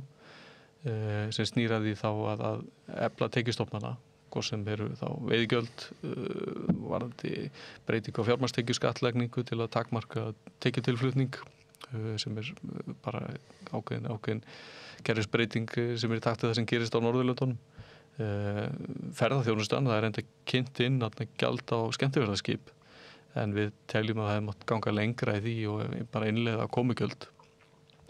Það eru og þá vísa ég oft í tilhörðu sem Gylfi Sóek var með 3.000 króna komugjald árið 2015. Ef þetta hefði verið innleitt og haldist í takti við verðlag þá væri þetta í kringum 8, 9, 10 milljarðar á ári fyrir hóflegt komugjald. Þannig að það er einhver sem... kemur til móts við álag sem er af ferðamennunum bara í grunnkerfinu okkar, vegakerfið og heilbrigðiskerfið og víðar. Algjörlega. Þannig að það þurfa að horfa til þessar þátta. Og svo kannski líka bara í ljósi stöðu ákveðna greina þá hefði mátt skoða einhvers konar hvalrekaskatta. Og það er þá fyrst og fremst í auðlindagreinunum þar sem staðan hefur verið gífulega góð. Bæði í orku eða álverunum og hráuru og þetta er stórútgerðin. samtengt að álverðið hefur áhrif á orkuverðið og stórútgerðin hefur verið í góðari. Já, þannig að hækkun matvöruverðs út af stríðinu í Úkraínu. Já, þannig að þarna eru ákveðna greina sem sína bata umfram svona innlenda hagkerfið og þarna sem svo sem litlu, en veiðigjöldin, það er svo sem minnst að þau verið áverpuð, en með hvað hætti er alveg óljóst. Samiki var með aðalfund og var að samþykja veiðigjöldin núna og ég hef talað við ykkur áður og ég hef talað við fólk á verkefnishreyfingunni og það er svona þöluð upp þar sem að þyrfti að vera í þessu og ég efast ekki að ráðherrarnir hafi skoðað þetta allt saman og þeir komist að þessu, nei, við ætlum ekki að gera þetta. Já, ég var að mynda að rifja upp þarna áður en að ég kom inga núna. Við státtum þetta held ég fyrir svona 2 mánuðum rúmlega síðast og þuldum upp alls konar mögulega lausnir og hvar skóin greppir og ég held að það var ekkert breyst. Það breytist ekkert með þessari fjármálaáætlun og það er ekkert af þeim lausnum sem lagðar hafa verið til rata þangað inn því miður. Og maður kannski bæta við eins og með húsnæðismálin að það er lítið að frétta þar í fjármálaáætlunni. Það koma inn þessi 2 milljarðar sem voru teknir út síðast í almennu íbúðirnar og þá víst að vera eitthvað uppsafnað þar. Ég heyrði að fjármálaráðherra sagði á þinginu á föstudaginn að það yrði svo endurskoðað eftir þörfum og það er kannski svona þessi ófyrirsjáanleiki bæði þá til dæmis hvað þetta varðar og hvað skatttekjurnar varðar sem að gerir aðilum erfitt að meta heildaráhrifin og hvert stefnir. Og stangast á við þessu Sigurður Ingi hefur lagt mikla áherslu á í sambandi húsnæðismálin að verði gagnsæi eða við getum gert áætlanir en þarna er ríkið að gera það óljósara að meta hver þróunin getur orðið. Já og svo það er rauninni þessi mótsagnakenndu atriði líka er að ríkið er að fara í meiri háttar framkvæmdir sjálft og það er góð myndi mitt á, ég held að sé blaðsíðu 30 sem að sýnir framkvæmdir en svo kemur svona eitthvað óljóst fyrir neðan hvort og hvenar og annað slíkt en ef við tökum bara til dæmis í Savia, ég held að 3-4 vikum fyrir birtingu fjármálaáætlunar þá var fjármálaráðherra hjá í Savia undirrita hvað það kallast grænn iðnaðargarður eða eitthvað slíkt, eitthvað verkefni hjá Reykjanesbæ. Það verkefni er upp á 134 milljarða og það krefst þess að það eru 1400 manns í vinnu við byggingar á tímabili 2023 til 2050. Annarkvort þarf þá þetta fólk að koma utanfrá eða þetta hægir á íbúðarsbyggingu annar staðar. Þannig að það er þessu mótsagnakenndu skilaboð. Það er annars vegar það þarf að tryggja öllum húsnæði en svo er ríkið í samkeppni um rauninni bæði fólkið og efnið í uppbyggingunni og það er það sem það er svona er óljóst í þessari áætlun og það gengur ekki fyrir utan ef við ætlum að flytja inn vinnuafl, ef það kemur hingað þá þarf það að búa einhvers staðar og svo annað sem við rættum líka hérna síðast En ég held að þetta sé ekki Ísafía, ég held að þetta sé eitthvað fyrirbæði sem heitir eitthvað KDO eða eitthvað og þar er bara einhver 5-manna stjórn í OHF-i sem að fer út í samkeppni á Evrópska efnahagssvæðinu uppbyggingu í kringum Keflavíkurflugvöll og þessi tillaga vinnur sem er ákvörðun það að byggja upp fyrir 134 milljarða á tiltölulega fáum árum. En þessi ákvörðun hún kemur bara out of the blue á sama tíma er verið að móta einhverja stefnu hér á erfiðum tímum að þá kemur þetta bara himnum ofan einhvern veginn eða og tilteknar aðgerðir í fjármálaáætlunum sem er rauninni smottir í þessu samhengi sem er að sportna gegn þenslu. Þannig að það er rauninni, þetta er svolítið svona eins og slettumálverk út allt og það vantar þráðinn. Og þú með fleiri svona dæmi þar sem er ekki samhengi milli framkvæmda. Já, mér langaði að nefna samkeppnismálin, það sem við rættum nokkuð ítalega síðast. Ef þú skoðar stefnuna þar undir því málefnasviði, það er ekkert í rauninni að gerast þar sem að miðar að því að auka neytendavernd nema það var kveðið á endurskoðun á einhverjum lagabálkum og einhverju slíku. Þar hefði til dæmis fyrir auðveldlega hægt að setja eitthvað inn sem að myndi þá gagnast almenningi vel. En stefnan er náttúrulega líka það sem er ekki í henni. Þannig það er stefna núverandi ríkisstjórnar að auka ekki samkeppni á Íslandi. Það er allavega ekki að sjá þarna inni núna. Og þannig hefur við að taka því, ekki? Aðeins inn á húsnæðismálin, þá er þetta tvíþætt. Það er þetta fjármunir aukast í stofnframlög. En hlutavandunum hefur verið að stofnframlögum hefur hreinlega verið skilað út af því að sveitarfélögin hafa ekki geta aukið lóðaframboð. Þannig að það þarf og það hefur verið þá mörg önnur sveitarfélög heldur en Reykjavíkurborg sem hafa ekki náða að koma með frambúðin í það kerfi. Þannig að svo uppbygging, það er mjög mikilvægt að hún stöðist ekki líka núna þegar að öllu líkindu verður vaxtahækkun til þess að draga úr þessu almenna íbúðaframboði. Það er líklegt að byggingverktaka muni halda sér höndum í byggingum og þá þarf að passa upp á það að þetta kerfi getur þá líka tekið svona slagan og þá fjölgað íbúðabyggingum núna þegar það dregst saman. En þá eru stoppframlög eitt hlutin en síðan lóðaframbóðið skiptir gríðarlega miklu máli. En talandi þetta, þá hefur Bjarni sagt svona í aðdraganda þessu, ég veit ekki hvort hann sagði þetta í þinginu þegar hann var að kynna þetta, að þegar það er þensli í samfélaginu, að þá er krafa á ríkisvaldið að draga saman. Og þess vegna sé það til þess að tryggja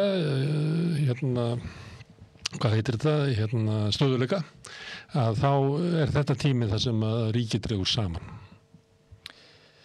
Já, sko, og það er bara hárrétt, sko, hagsagan hefur svolítið verið þannig að hið opinbera hefur ýkt hagsveifluna frekar en að draga úr henni. En síðan er þetta hvernig þú dregur saman og við viljum þetta ekki endilega sjá það að nauðsynlegir innviðir eða ákveðnir hlutar séu notaðir sem hagstjórnartæki.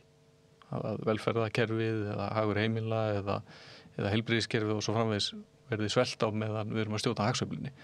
Þannig að það skiptir þetta máli hvernig þú forgangsraðar. Við séum í sérstöku vanda til þessi heilbrigðiskerfinu, það sem er langvarandi bara búið að svelta, það vantar fleiri íbúðir, að það sé ekki tími núna fyrir ríkið að draga saman heldur frekar að stíga þar inn. Við sáum þetta kostnaðin af þessu eftir hrunið að það voru ákveðnu grunninnviðir sveltir. Opinber fjárfesting var lítil, velferðarkerfið var ekki fjármagn almennilega, heilbrigðiskerfið og svo framvegis. Þannig að það er einhverju leyti jákvætt að það sé inni ákveðna fjárfestingar sem eru innviðafjárfestingar. En þetta er auðvitað vandasamt verk hvernig þú balansar þessum hlutum. En Landspítalinn, það er fjármunir þar, það eru ákveðna samgöngubætur sem eru áfram. Þannig að við viljum heldur ekki sjá allt skrúa niður. En við viljum sjá eitthvað gerast í húsnæðismálum. Ég held að Sigurður Ingi hafi sagt það í Kastljósþætti að ríkið ætti að stíga inn í húsnæðismarkaðinn. Ég hef ekki séðan orðað það. Já, ég meina markmiðið 35.000 íbúðir á 10 árum og það er eitt að búið til markmiðið og svo þarf þetta að koma því í kring þannig að það takist. Það eru merkjum að sé frekar að draga úr framleiðslu. Það er hætt á því. Já. Og það eru merkjum að svo sé. Og ég held að hafi verið þegar það var búið að raða þessu svona öllu saman upp í Kastljósið þá sagði hann að ríkið þyrfti kannski að stíga inn. En það er alveg á skjön við það sem að Bjarni er að segja. Það sem ég er að meina við að þetta geti rekist á einhver svona sem að hljóma sko rétt almennt, en það á bara ekki við alla hluti og þess vegna þyrfti áætlun að vera útfærð þannig að hún myndi þjóna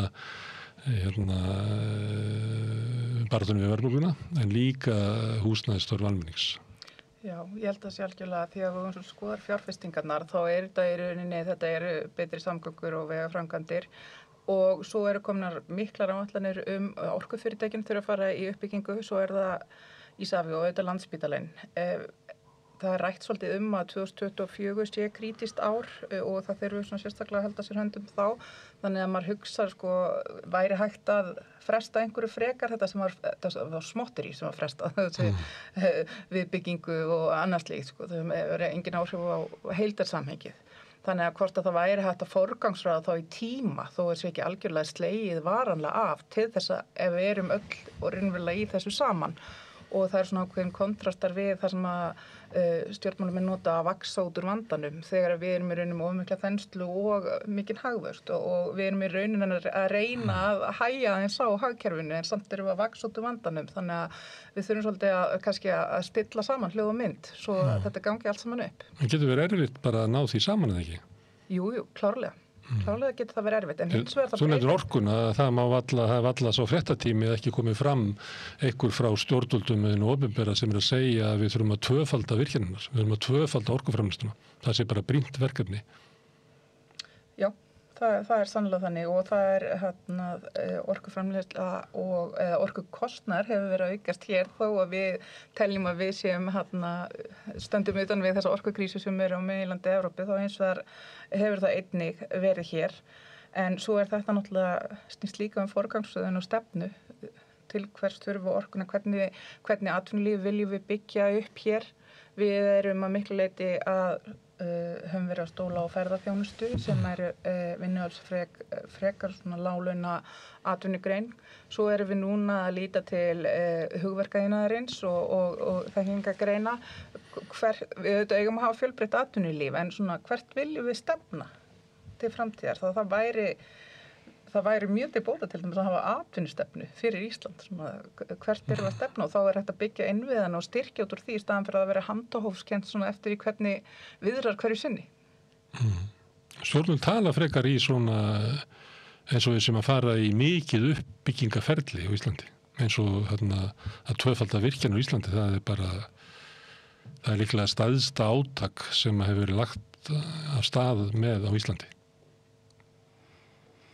Já, þannig að við erum hvað nær hún langt þessi áætlun? Já, við verum að horfa svo langt og við verum að hlusta á það sem stjórnvöld að segja. Þú nefndir hann að Keflavíkurflugvöll, virkjaninnar. Það er svona frekar líklegra að hér verði pípi allt í þenslu. Já, það er svolítið úrlausnarefnið, hluti af þessum umsögum eru til þess að styrkja framleiðslugetu hagkerfisins og tekið til framtíðar. Þannig að það er svona þó skárri þensla heldur en margt annað sem bara styrkir okkar útflutningstekjur og annað.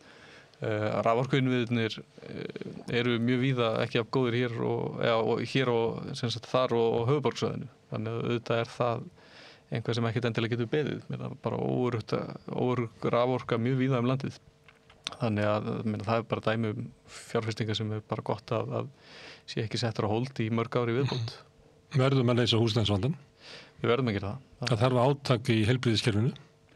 Þannig að við höldum bara áfram að telja og þá spyr ég ykkur hagfræðingana, hvernig ætlið það að tróða þessu öllu saman í svona uppbyggingu samfélagsins án þess að hér bara pípi allt í einhverju óðaverðbólgu og þenslu? Það er náttúrulega klára forgangsröðun. Hvað skiptir mestu máli á hverjum tíma og hvað getur beðið? Það þarf að hafa 5 ár í rauninni millilöng áætlun. 1 ár er skamur tími sem er fjárlögin. Þetta er svona millilangt. Svo er þetta að vera langtíma. Við erum ekki komið mjög langt í langtíma áætluninni, en 5 ára áætlunin ætti að vera að vinna alltaf á þessari langtíma áætlun. Við erum í rauninni ekki með það á hugsun mjög gilda hjá okkur. Þannig að var til dæmis hægt að bæta okkur þar, af því að þá væri hægt að miklu auðveldar að forgangsráða hverjum tíma, því við myndum vita hvað kæmi svo, hvað tæki síðan við. Þannig við værum að til dæmis með því að vera að fresta ykkur ákveðna hluti, það getur verið svona fölsk hugmyndum að við frestum þessu bara í 3 ár og svo gerum við þetta, en miðað við væntingarnar sem við ætlum að gera, þá er það ekki, þá er sumt sem við ætlum að segja, við ætlum ekki að gera þetta næstu 10 árin.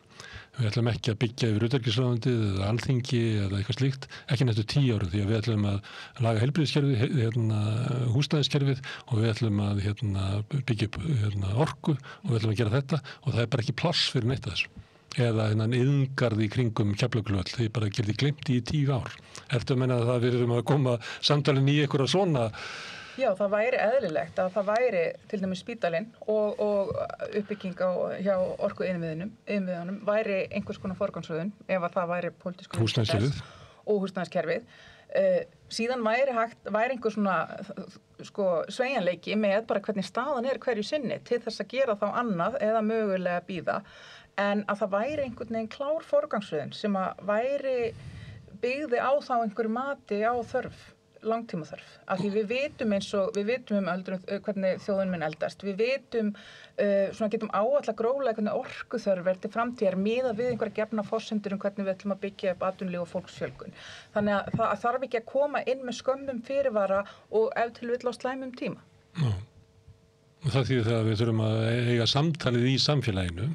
Þannig að við séum sirka sammála hvers konar samfélag við erum að fara að byggja upp. En það er nú svolítið langt í það.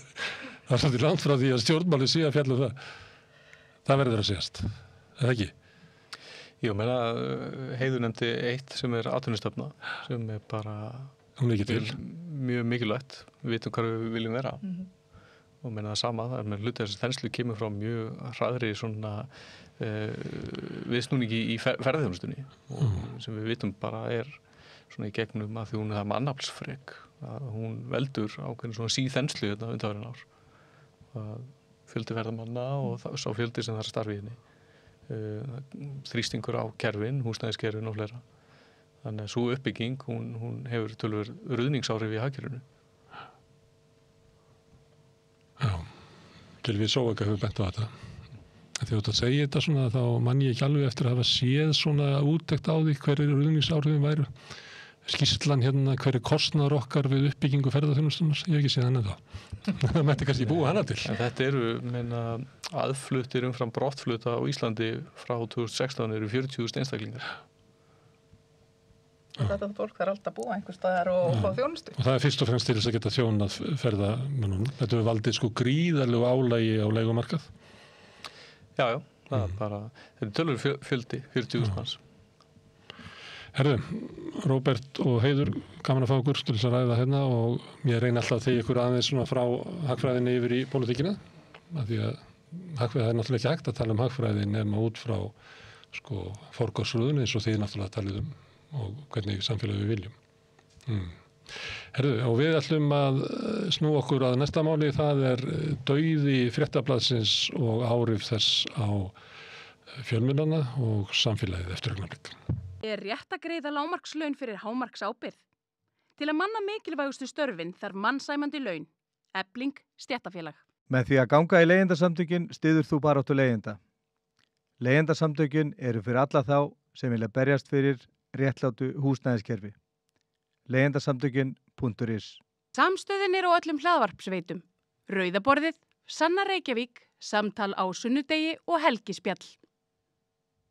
Nú ætlum við að tala um fjölmiðla og tilefnið er náttúrulega að það dó blað á föstudaginn var, Fréttablaðið og hingað eru komnir blaðamenn, er það ekki? Maður ekki einu sinni blaðamenn alltaf blaðamaður, Steinunn Stefánsdóttir. Jú, ég myndi segja það. Já, Sigríður Dögg Auðunsdóttir er nú meirinn blaðamann, hún er formaður blaðamannaflokksins og þú er náttúrulega blaðamaður, Sigmundur Ernir Rúnarsson. Einmitt, og ef maður væri ennþá í símaskránni þá myndi maður helst vilja skrásetja sig sem blaðamann. Já. Pallirna. Já. Ef ég fæ eitthvað að ráði hvað ég kalla þá verða það blaðamaður. Já. Og ég trúi þessu einu sinni blaðamaður alltaf blaðamaður. Já. Það var ástin í mínu lífi, þetta starf. Já. Þannig með það. Já. Og út af því að þá þegar fréttin kom, þá vissi maður ekki eins og oft þegar maður heyrir eitthvað fréttir. Maður veit ekki alveg hvað þetta merkir og maður bíður svona smá stund til þess að sjá hvað gerist, hvernig tilhugsunin venst. Já. Og þetta er eina af þeim fréttum sem hefur vanist mjög illa. Mér finnst þetta að verða merkilegri tímamót eftir því sem frá líður. Já. Þú vannst það út? Ég var í stjórna 2007 árin og auðvitað náttúrulega er það alltaf sorglegt þegar ritstýrðum faglega þróttmiklum fjölmiðlum fækkar á Íslandi og ég er mjög hugsi það hvort að þetta þýði að blaðamennska minnki í landinu. Ég hef mestar ágjörð því að faglega blaðamennska minnki. Það er ekki víst allt þetta fólk sem að misti vinnuna að fá vinnu við blaðamennsku. Langur við og frá og ég miklar ágjörð því og samúð mín er öll hjá þeim. En við verðum sem hér sitjum að hugsa okkar gang vegna þess að fjölmiðlun, sterk fjölmiðlun, hvort heldur hjá ríkissjónvarpinu, ríkisútvarpinu eða einkareknum fjölmiðlum, hún þarf að vera þróttmikil og sterk vegna þess að þetta er svo mikið afl og mikilvægt afl í samfélaginu. Þetta er stundum kallað fjórða valdi og það er rétt. Og við þurfum að sýna stofnunum ríkisins, atvinnulífinu, Alþingi, aðhald, eðlilegt og gagnrýni aðhald og eftir sem ritstýrum fjölmiðlum fækkar og umræðan fer meira fram í óritstýrum fjölmiðlum, það sem allt er látið flakka, þá minnkar fjölmiðlum landinu og mér finnst það algjörlega af því slæma sem hugsanlega kemur út úr. Já, ég tek undir þetta allt og er búin að hafa miklar áhyggjur af því hvaða afleiðingar þetta kemur til með að hafa. Þetta eru milli 40 og 50 blaðamenn og ég óttast það líka að þeir gangi ekkert inn í önnur störf. Það er bara þröngt í búi hjá öðrum fjölmiðlum þessa mundir því miður. Við erum að hugsa ýmsar leiðir og ég er svona vonast til þess að verða eitthvað jákvætt sem koma út úr þessu og ég ætla bara að trúa því. Hvað er svo? Ég er núna að undirbúa stofnun fjölmiðlasjóðs sem ég ætla að setja á stofnun fyrir hönd Blaðamannafélagsins með stuðningi Blaðamannafélagsins sem að vera svona sjálfseignar stofnun sem að ég að vonast til að svona fjársterkir aðilar sjáu skyldu sína í því, samfélagslega skyldu sína að leggja þessum sjóði lið. Fyrst og fremst núna til að byrja með ég að hugsa þetta fólk sem er búið að missa vinnuna sína. 40-50 öflugir blaðamenn, ljósmyndarar og bara starfsfólk annað við fjölmiðla sem að horfi nú sem sagt upp á það að vera atvinnulaus næstu mánuði, mögulega lengur og að fá ekki vinnu við starfið sitt en hefur kannski mjög líklega fullt af frábærum hugmyndum og gæti kannski komið þeim í verk að það fengi til þess stuðning. Þannig að ég kalla bara eftir stuðningi úr samfélaginu til að koma þessum sjóða á laggirnar. Fólk geti þá komið bara inn í blaðamannafélag, við ætlum að veita aðstöðu þar og unnið áfram að góðum fréttum og úttektum og umfjöllun sem eru nauðsynleg fyrir samfélagið og mögulega verði þá kannski til einhver svona vettvangur fyrir frílans blaðamennsku á Íslandi sem hefur aldrei verið til. Og ef við náum að búa til þennan vettvang sem við getum kannski veitt fólki styrk meðan það að vinna að greinum sínum eða úttektum og svo síðan nær fólk að selja þetta inn í miðlana, þá eru komið svona win-win. Bæði verður þarna til svona vettvangur fyrir fólk sem að vill vinna að einu máli í einu og leggja kannski allt undir til þess að reyna að klára góða frétta úttekt á einhverju ákveðnu máli í staðinn fyrir að þurfa innan gæsalappa að vera inn á miðli þar sem þú ert fastur í það að þurfa að framleiða dagbundið efni inn í þessa gæsalappi, þessa hít sem við erum að tala. Þess að ritstjórnin er orðin svo fáliðuð að hún nær ekki að búa til þannig að fólk fær ekki svigrúm til þess að vinna stórumálin. Og þetta verður vonandi ef að, ég ætla bara að leyfa mér að vera svo bjartsýn að segja að nú er bara ögurstundi í íslenskum fjölmiðlum og við þurfum þetta bara samfélagslegt átak til þess að búa til eitthvað úr þeirri stöðu sem að við erum núna að horfa upp á. Það má ekki... Ég ætla að taka hattinn ofan fyrir þetta. Vegna þess að, við sem hefur verið lengi í blaðamennsku höfum oft hugsað til þessa forms og þetta er einhver leyti stundað erlendis með góðum árangri en auðvitað eiga blaðamenn að vera á pari við rithöfunda, myndlistamenn, leikara þegar hægt er að sækja í sjóði til að vinna einstök verkefni vegna þess að sunda á heima á ritstýrna fjölmiðli, annað á heima bara hjá lausamennum út í bæ sem eru að taka að sér einhver ákveðin verkefni, þjóðhagslega mikilvæg verkefni og ég held að þetta geti verið óbúslega farsæll farvegur fyrir mjög marga blaðamenn á Íslandi. Ég sá þetta alltaf fyrir mér sem bara ágætis leið fyrir ríkisstuðning við fjölmiðla. Það er ríkisstuðningur við bókútgáfu að styrkja rithöfundana og styrkur til þeirra er stuðningur til útgefenda, prentara og bóksala og þarfram til göttunum.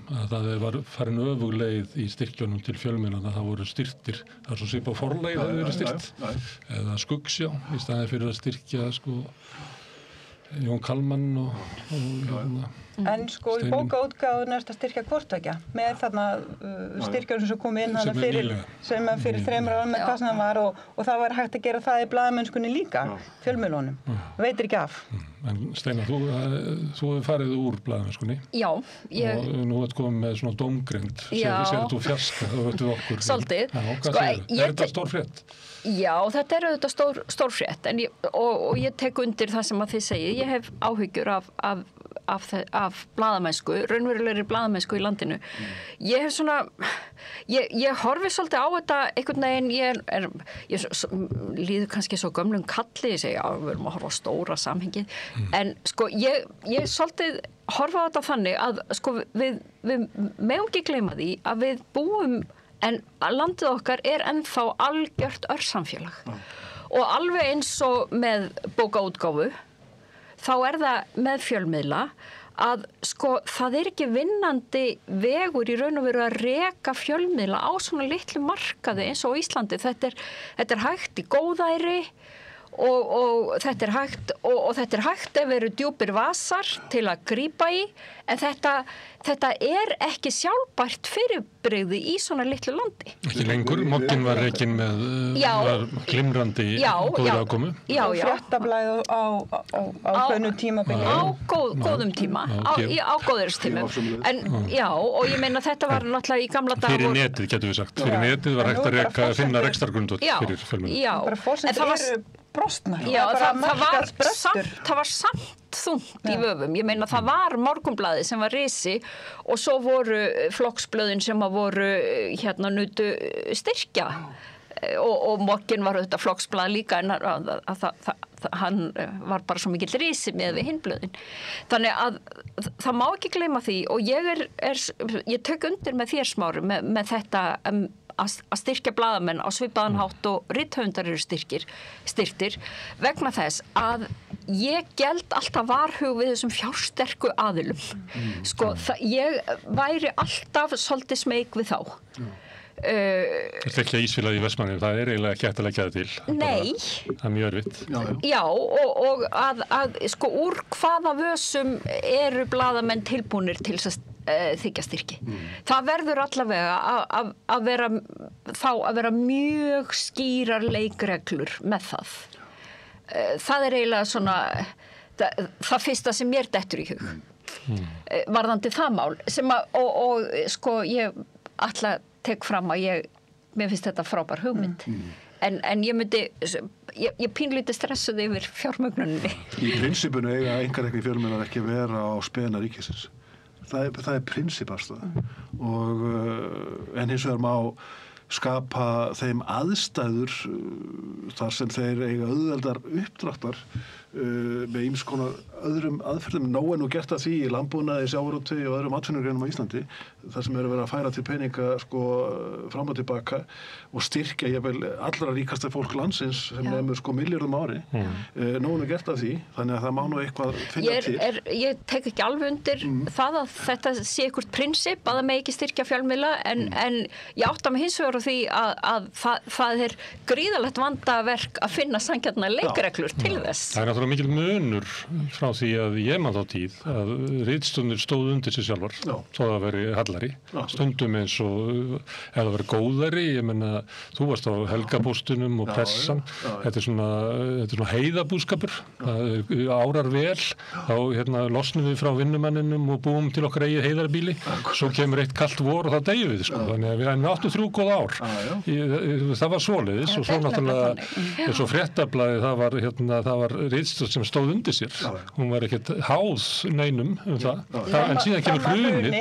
Svo kemur hrunið og þá er allt í einu ritstjórnin orðnir beiningakarlar af öllum. Og það er náttúrulega afleitt ástand. Og það eru margir góðaris kaplar í þessari sögu. Ég get nefnt til dæmis árið maður svo D.V.A.F. þegar D.V.A.F. sópaði sér peningum. Stöð 2 kom náttúrulega með gassaskap inn á markaðinn, fór kannski ekki alveg nógu vel með peninga til að byrja með, en svo bara á 10. áratugnum vegnaði félaginu afskaplega vel og grætti á táa fingri. Gat gert alls konar hluti. Og þar að meðal mjög fíflega. En og þjóðin var í liði með þessum miðli, það þráði eitthvað annað heldur en gamla svarthvíta ríkissjónvarpið og Stöð 2 náttúrulega breytti rosalega miklu í sjónvarpssögu landsmanna. Þarna var einn góðæristíminn, þannig að þetta er ekki bara verið djöfull og andskoti. Nei, alls ekki og ég meina þegar ég vann á Fréttablaðinu sem var auglýsingadrifin miðill að þá var blaðið þeirri stöðu að það var svo sterkt að ritstjórnin var ekki háð auglýsendunum af því að auglýsendurnir voru háðir blaðinu. Það er bara sögurkvöldaregla að auðvitað er það þannig að það eru svona 3-4% öllum auglýsendum í fílu við okkur á hverju stundu. En það er bara mismandi fólk, þannig þetta var bara afstæðan. Og Fréttablaðið á þeim tíma var nóg sterkt til þess að geta tekið þá afstöðu. En svo eru minni miðlar sem eru miklu viðkvæmari og eru þá ekki í þessu töffaralega sambandi við auglýsendur sína. Þannig að þetta er alltaf svo mikið í þessu örsamfélagi, þá er þetta alltaf svo mikið línudans. Og þetta gerist samt á mjög skömmu tíma vegna þess að þegar Hringbraut og Fréttablaðið saminast á torgi 2020 eitthvað líka. En þann dag þá var það þannig að sko Fréttablaðið bara tók á móti auglýsingum. Það þurfti ekki að hafa fyrir því að sko selja þær. Það bara tók á móti auglýsingum. Þannig að þetta hefur gerst sko mjög skömmum tíma og faraldurinn hefur gert það að verkum að sko almennt segja miðlar, markaðsstofur miðlana, að auglýsingaframboð hafi dreifst saman svona 20 til alltaf 30%. Og farið hálfu leyti til útlanda. Hálfu leyti til útlanda. Ég meina það eru 10 milljarðar sem rennir til útlanda án þess að nokkur skattur skýrir sér tilbaka. Og örugglega meira núna. Og meira núna. Og sko fremstir í flokki fara ríkisstofnanir í að auglýsa á þessum miðlum sem skila engu tilbaka í samfélagið. En núna svolítið, því að Fréttablaðið deyr og það var blöðdáið áður og bara blessu sem minni hver á alltaf. En núna það bara svo fáir eftir á bekkjarmyndinni. Sko.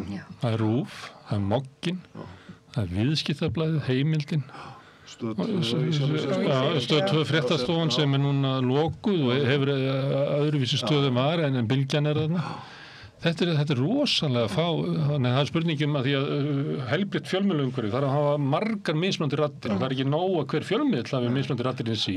Heldur þarf hver vera margir fjölmiðlar með bara ólíkt attitút og sjónarhorn og tilfinningu fyrir hvað svona eðlilega sjónarhornið. Þannig heilbrigt fjölmiðlaumhverfi. Við erum bara við erum ekki með það sko.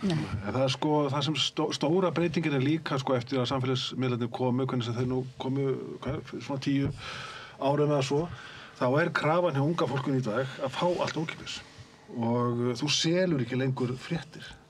Almenna krafan er svo að fá bara fréttir sko á mínútufresti ókeypis í símann sinn og lesa þær þar.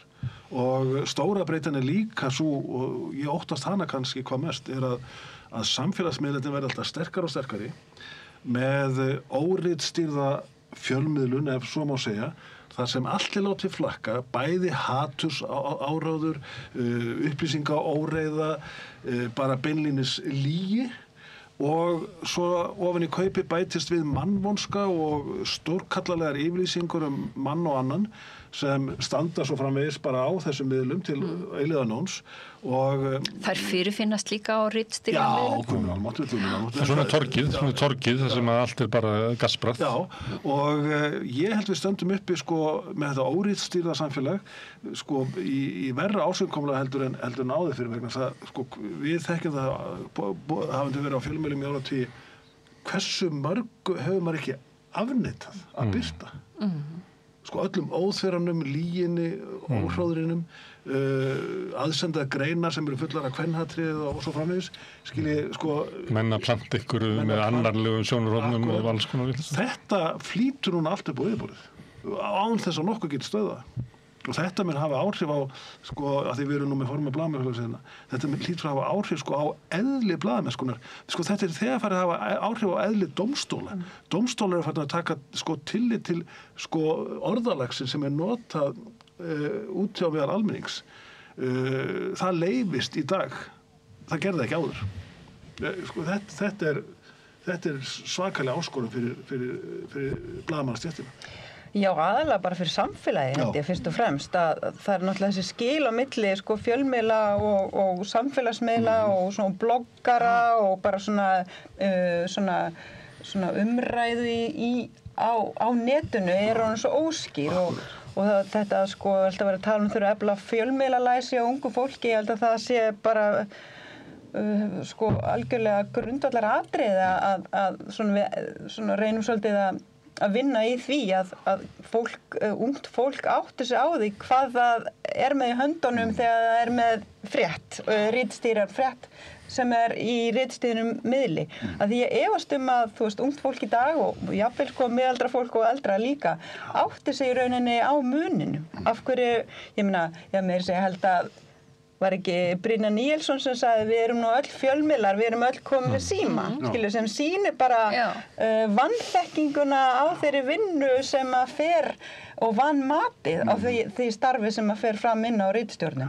Og mér finnst bara svo sorglegt og sláandi að heyra kjörinn fulltrúa tala með þessum hætti að því ef að kjörnir fulltrúar veit ekki hvað gerist inn á ritstjórnum og hvers eðlis fréttir og blaðamennska er, hvað þá aðrir? Þannig að þetta eitthvað sem að bara samfélagið allt þarf að taka sig höndum saman og vinna í saman að svona auka sko þekkingu og umræðum. Þetta bara eins og segja að við erum öll hjúkrunarfræðingar vegna sem við getum öll Sett á plástur. Herðu, Sigurdór, þú sagðir að það var eins og var öfl í íslensku samfélagi sem að vildu hafa hér veika fjölmiðla. Ég er bara farin að trúa því að það sé mögulega ástæðan fyrir því að það er ekki neitt gert til styrktar og eflingar íslenskum fjölmiðlum og þá erum við að tala einkarekna miðla fyrst og fremst. Ef maður skoðar hvernig svona ráðandi öfl hafa talað fjölmiðla á undanförnum misserum og árum, þá læðist að manni sá grunur að það sem hefur ekki verið gert til þessa sé ekkert bara óvart, að það sé í rauninni bara meðvituð ákvörðun valdamikilla hópa að veikja fjölmiðla Íslandi til þess að koma í veg fyrir að það sé hægt að veita það aðhald sem að fjölmiðlar geta gert. Eins og þú talar Sigmundur, þá sko er þetta hlutverk fjölmiðla að veita þetta aðhald og efla svona upplýsingagjöf til almennings og það geti tekið lýðræðislega ákvarðanir, upplýstar lýðræðislegar ákvarðanir. Því minna sem fólk veit misgjörðir þínar eða þú veist valdníðslu eða misfærslur í starfi, því ólíklegra er að þér verði refsað fyrir það þegar kemur að kosningum. Ég hef enga aðra skýringu á því þegar við erum oft og ár eftir ár, blaðamannafélagið, samfélagið heild sinni, fjölmiðlar allir búin að benda á hvernig staðan er orðin og hagtölur gera það líka. Fjöldi starfandi blaðamanna hefur dregist saman svo ískyggilega mikið á undanförnum árum að það er bara maður þorir varla að trúa því hversu mikil samdráttur hefur orðið í stéttinni. Allt þetta eru svo mikil hættumerki fyrir lýðræðið og þegar maður heyrir þetta fólk tala á tyllidögum mikilvægi lýðræðislegar umræðu og mikilvægi lýðræðisins og mikilvægi fjölmiðla í þágu lýðræðisins, þá langar manni eiginlega bara að fara að gráta. Að það skuli aldrei fylgja neinar efndir þessum fallegu orðum sem er hægt að nota þegar að svo ber undir. Ég veit að ráðherra fjölmiðla hefur lagt fyrir þessa ríkisstjórn fjöldan allan af tillögum sem eru unnar upp úr Björgvins-skýrslunni svokölluðu sem kom fram 2018 snemma og fyrir 5 árum. En það hefur bara allt verið stoppað inni á ríkisstjórnarborðinu og ég skil ekki lengur hvernig er hægt að réttlæta þetta status quo með við það sem við erum að horfa upp á núna. Ég hugsaði þegar þú varst að segja þetta, hugsaði ég aftur og mér fannst svona meiri hlutan af mínu ferli sem blaðamaður. Hef ég verið að berjast við einhverja sem er að reyna bara þegar vorum á pressunni í gamla daga, við vorum dæmd alveg í bak og fyrir, við fengum kannski 2-3 stefnur á mánuði fyrir að segja, þið getur bara að skoða gamla pressur og segja, við vorum bara að segja fréttir og svo náttúrulega þú manst eftir fréttablaðinu Steinu þegar það kom út, þá bara var Hellbreak Loose. Það er eiginlega besta dæmi sem ég þegi að því að ég fór með Ragnari Tómasinni að finna menn til þess að koma með peningar svo þetta að halda áfram með fréttablaðið. Og að þú nefndir Björgvin að hann var á fréttablaðinu en hann var eini sem vildi ekki halda áfram, hann held ekki áfram. En það var, mér minnist að ein heimsókn, ég fór með Ragga Tom, lögmanni, skemmtileg manni, fórum í heimsæki alls konar fólk. Þetta var, ég ætlum að setja þetta bara upp sem leikrit einhvern tímann, þetta var svo fyndnar ferðir. En einn sagði, já, þetta er nú, ég hef alveg trúað þessu sem er að segja, að þetta sé bara hársbreidd frá því að komast í gegn og þetta verði gott blað og allt svona og ég hef alveg trúað að þið geti gert þetta. En haldið þið strákar að ég þurfi á ofsóknum að halda í mínu lífi? Já. Þetta var svo þá var það bara vitað að sá sem að myndi endur þessar fréttablaði, það myndi kalla því svo ofsónus. Já. Og þetta var lengur áður en að ofsónuna bríðu. En þú mannst þetta bara á ritstjórninni. Já, og ég meina þetta er náttúrulega, og þetta er það sem að fjölmiðlar hafa búið við í mörg ár, að það eru valdhafar í landinu og hvort sem er opinberir, sem sagt stjórnmálafólkið, líka peningafólki sem að hefur völd í krafti peningana leið og fjölmiðill einhvern veginn fer að afhjúpa eitthvað eða spyr erfiðra spurninga. Sjáum við bara Samherji og RÚV. Já, ég meina það er náttúrulega augljósasta dæmið að þá byrjar þessi róksherferð og ég tala nú þegar þetta kemur frá sko úr peningalandslæginu að þá eru til svo miklu peningar til þess að punda inn í þessa róksherferð. Og besta dæmi er náttúrulega ferlegasta dæmið miklu frekar er náttúrulega þegar sko Baugs nafninu er klínt á fréttablaðið og tengda miðla gaggjart til að draga úr trúverðuleika þess og á hverju var það gert? Jú, til þess að svona sverta blaðið í eins miklu mæli og hægt var, þar meðal blaðamennina sem voru þá leiksoppar eiganda sinna og héngu í einhverjum þráðum undir þeim og hverjir gerði þetta? Þeir sem akkurat þeir sem héldu úti sko öðru blaði sem var sko litað af sínu pólitísku áráði. Það mátti sem sé bara vera áráður úr einni átt, valin átt sem gat verndað kerfið í landinu. Já. Eins og Morgunblaðið gerði. Morgunblaðið hafi náttúrulega alveg drottnandi stöðu á íslensku fjölmiðlamarkaði. Og það sem var náttúrulega sko lék mokkan hvað verst þegar fréttablaðið kom inn á markaðinn og sko greip mjög stóran hluta af stöðu Morgunblaðsins. Það er bara feldimokkan. Feldimokkan með því að sko Morgunblaðið hafi fram með því okra svoleiðis á auglýsingum. En varð nú eftir þetta að selja auglýsingar á markaðsverði. Og bara aldrei sitt bara eftir. Og auðvitað fara með þá að kalla andstæðingin uppnöfnum eins og Baugsmiðlana og megin þeir skamma sín sem það gerðu. Herðu, blaðamennska, það sem að einhver leiti er svo blaðamennska sem við erum að tala hérna sem svona ég hef aldrei verið hrifinn að þessu fjórða valdið en þið vitið hvað ég er að meina það er að blaðamennska sé mikilvægur þáttur í valdreifu lýðræðissamfélagi sem veita stjórnvöldum aðhald og að vera vettvangur fyrir samfélagslega umræðu. Einhver leiti er þetta bara farið. Þetta reis upp miðja síðustu öld þegar fólk var að fara úr lágstéttum og verkalýðsstétt upp í millistétt að flytja og sveit í borg þegar massamarkaður var að verða til sem að auglýsingamarkaður sem knúði þetta áfram. Það auðvitað að selja öllum ignis ískapa og maður veit aldrei almennilega hvort koma undan sko massamedjan eða massamarkaðurinn. En síðan er þetta sko hrunið og þá veltur maður fyrir sér kannski kemur þetta bara aldrei aftur sko. Kannski er blaðamennskan, það var stundu blaðamennska áður þetta var. Það var stundu blaðamennska sko fyrir 1950, það var stundu blaðamennska á 19. öld. Kannski fyrir okkur að leggja bara að verða Orwell eða Einar Benediktsson eða hvað. Ég hef verið að hugsa þetta síðustu daga. Þetta tímabil að sko þetta verður kannski bara svona eitthvað pínulítið tímabil í allri sögunni. Tímabil svona massa fjölmiðlunar. Já, það sem að sko einkafyrirtækin höfðu efni á og höfðu svona á eftirlýsisárunum var svona einhver hugmyndum samfélagslega skyldu að þau eru águ almanna þjónustu ofan á businessfyrirtækjunum sínum. Þú veist, Elon Musk eða Zuckerberg eða hvað þessi gæjar heita sem að eiga þetta dót í dag, þeir eru ekkert að gera það. Hvað er það ekki aðeins? Svo hafum við hinum meginn sko menni svo Ragnar í Smára. Já, hann er bara því miður látin sko. Hann er látin. Hans arfleið er að hverfa svolítið og það er mjög miður og ég sko hef miklar áhyggjur sko á heildarmyndinni. Þú talaði stóru myndina sem Katrín talaði á hann Steina. Sko við sjáum að bækur eru farin að seljast almennt séð minna en áður.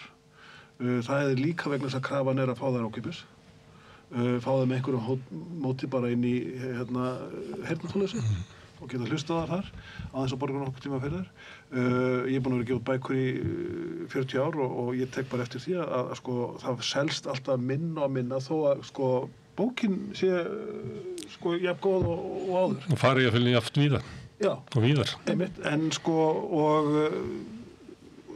við sjáum leikhúsi núna eru lösku eftir faraldurinn, 20% minni aðsókn að leikhúsum almennt séð. Við sjáum líka að sko fjölmiðlun að breyta þessi leiti að hún alltaf sko símalandi ef svo má segja, hún alltaf að koma fram þannig að hefðbundir fréttatímar á Stöð 2 ríkissjónvarpinu þeir gjalda fyrir það að sko fólk náttúrulega búið að fylgjast svo vel með yfir daginn að það kannski ekki mikið nýtt að fá úr þessum miðlum. Það sem þú ætti að skaffa þess að samhengi sko, sem að vantar. Saman við dagblöðin, að þau náttúrulega koma daginn eftir atburðurinn gerðust. Það hefur bitnað á þeim.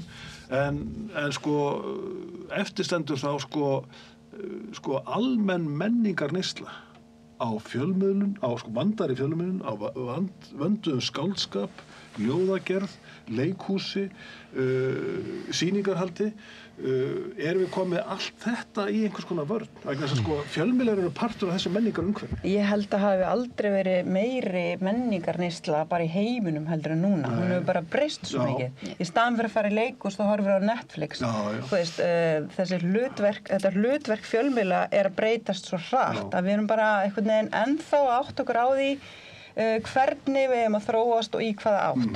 Í staðan fyrir eins og þú komst aðeins inn á áðan, Smári, að vera svona hliðvörður og svona vettvangur umræðunar og annað. Umræðan fer núna fram á samfélagstorginu. Fjölmiðlar þurfi ekki lengur... En hún getur ekki þroskast þar. Hún getur ekki þroskast þar, en hún ekki lengur takmörkuð við fjölmiðla. Við þurfum að hugsa hvert þá hlutverk fjölmiðlana í þessu breytta umhverfi. Það setja í samhengi. Eðlilega að segja fréttirnar þegar þær gerast, það eru netmiðlanir. Það verður svona hlutverk þeirra áfram hlutverk útvarpsins og þessar lifandi miðla sem eru svona in real time. Kvöldfréttir eins og Stöð 2 og sjónvarpið og annað og dagblöðin næsta dag. Þau þurfa að setja í samhengi, þau þurfa að túlka og þau þurfa að skýra. Þetta það sem hefur svolítið vantað. Við þurfum líka þá kannski að átt okkur að því að þó svo að samfélagsumræðan sé komin inn á netið í lokuðum hópum, þá hún einmitt svo óþroskuð og einsleit þar. Þannig að hvernig getum við tekið næsta skref í þessu innan fjölmiðlana og fjölmiðlunar og búið til vettvang fyrir þessu umræðu sem ekki endurspeglun á því sem að gerast annars staðar, heldur kannski einhver svona gerjun á því. Þannig að Þá þarftu ritstjórn sem bara lítur á sem eitthvað svona hlutverk að setja hlut í samhengi. Það ekki nóg að fara bara að endurspegla samfélagið. Ég held að það fréttaskýringar, úttektir, rannsóknarblaðamennska, þetta það sem fólk kannski tilbúið til að borga fyrir og við erum sem betur fer að sjá í svona rannsóknum sem hafa verið gerðar víð heim að undanfærin missari og undanfærin ári fólk svona í auknum mæli átt að segja á því að fréttir, góðar fréttir, gott fréttaefni, góð blaðamennska ekki ókeypis og á ekki vera ókeypis. Og bara þá borgir fyrir hana með auglýsingum þá að borga fyrir hana. En þú þá líka að vera með efni sem fólk tilbúið til að borga fyrir, sem ekki efni sem daglega efni sem dettur inn á miðlana heldur eitthvað meira. En þá erum við aftur komin með þennan fámennisvanda vegna þess að sko, ef þú ert í milljóna þjóðfélagi og það skrifuð frétt á tungumáli sem að milljónir lesa og þá áskriftarmarkaðurinn sko 100-falt stærri heldur en í okkar litla samfélagi sko þetta bara hrikalega snúin staða. Sko ég hef verið að tala um þennan markaðsbrest sem að ég held að við ættum að fara að tala um það. Það voru orðið bara markaðsbrestur í rekstrarumhverfi fjölmiðla með tilkomu samfélagsmiðlana þegar önnur hver króna að fara úr landi 10-12 miljardar á ári sem að vantar inn í kerfið núna. Við erum með 350.000 manna tungumál. Við viljum fjölmiðla sem að tala á þessu tungumál, ekki bara tungumálsins vegna, líka tungumálsins vegna, heldur vegna þess að miðlar út í heimi hefðu engan áhuga að spyrja ráðamenn á Íslandi einhverja krefjandi spurninga málefnum sem að varðar okkur. Það engin annar að fara að veita þetta aðhald heldur en við.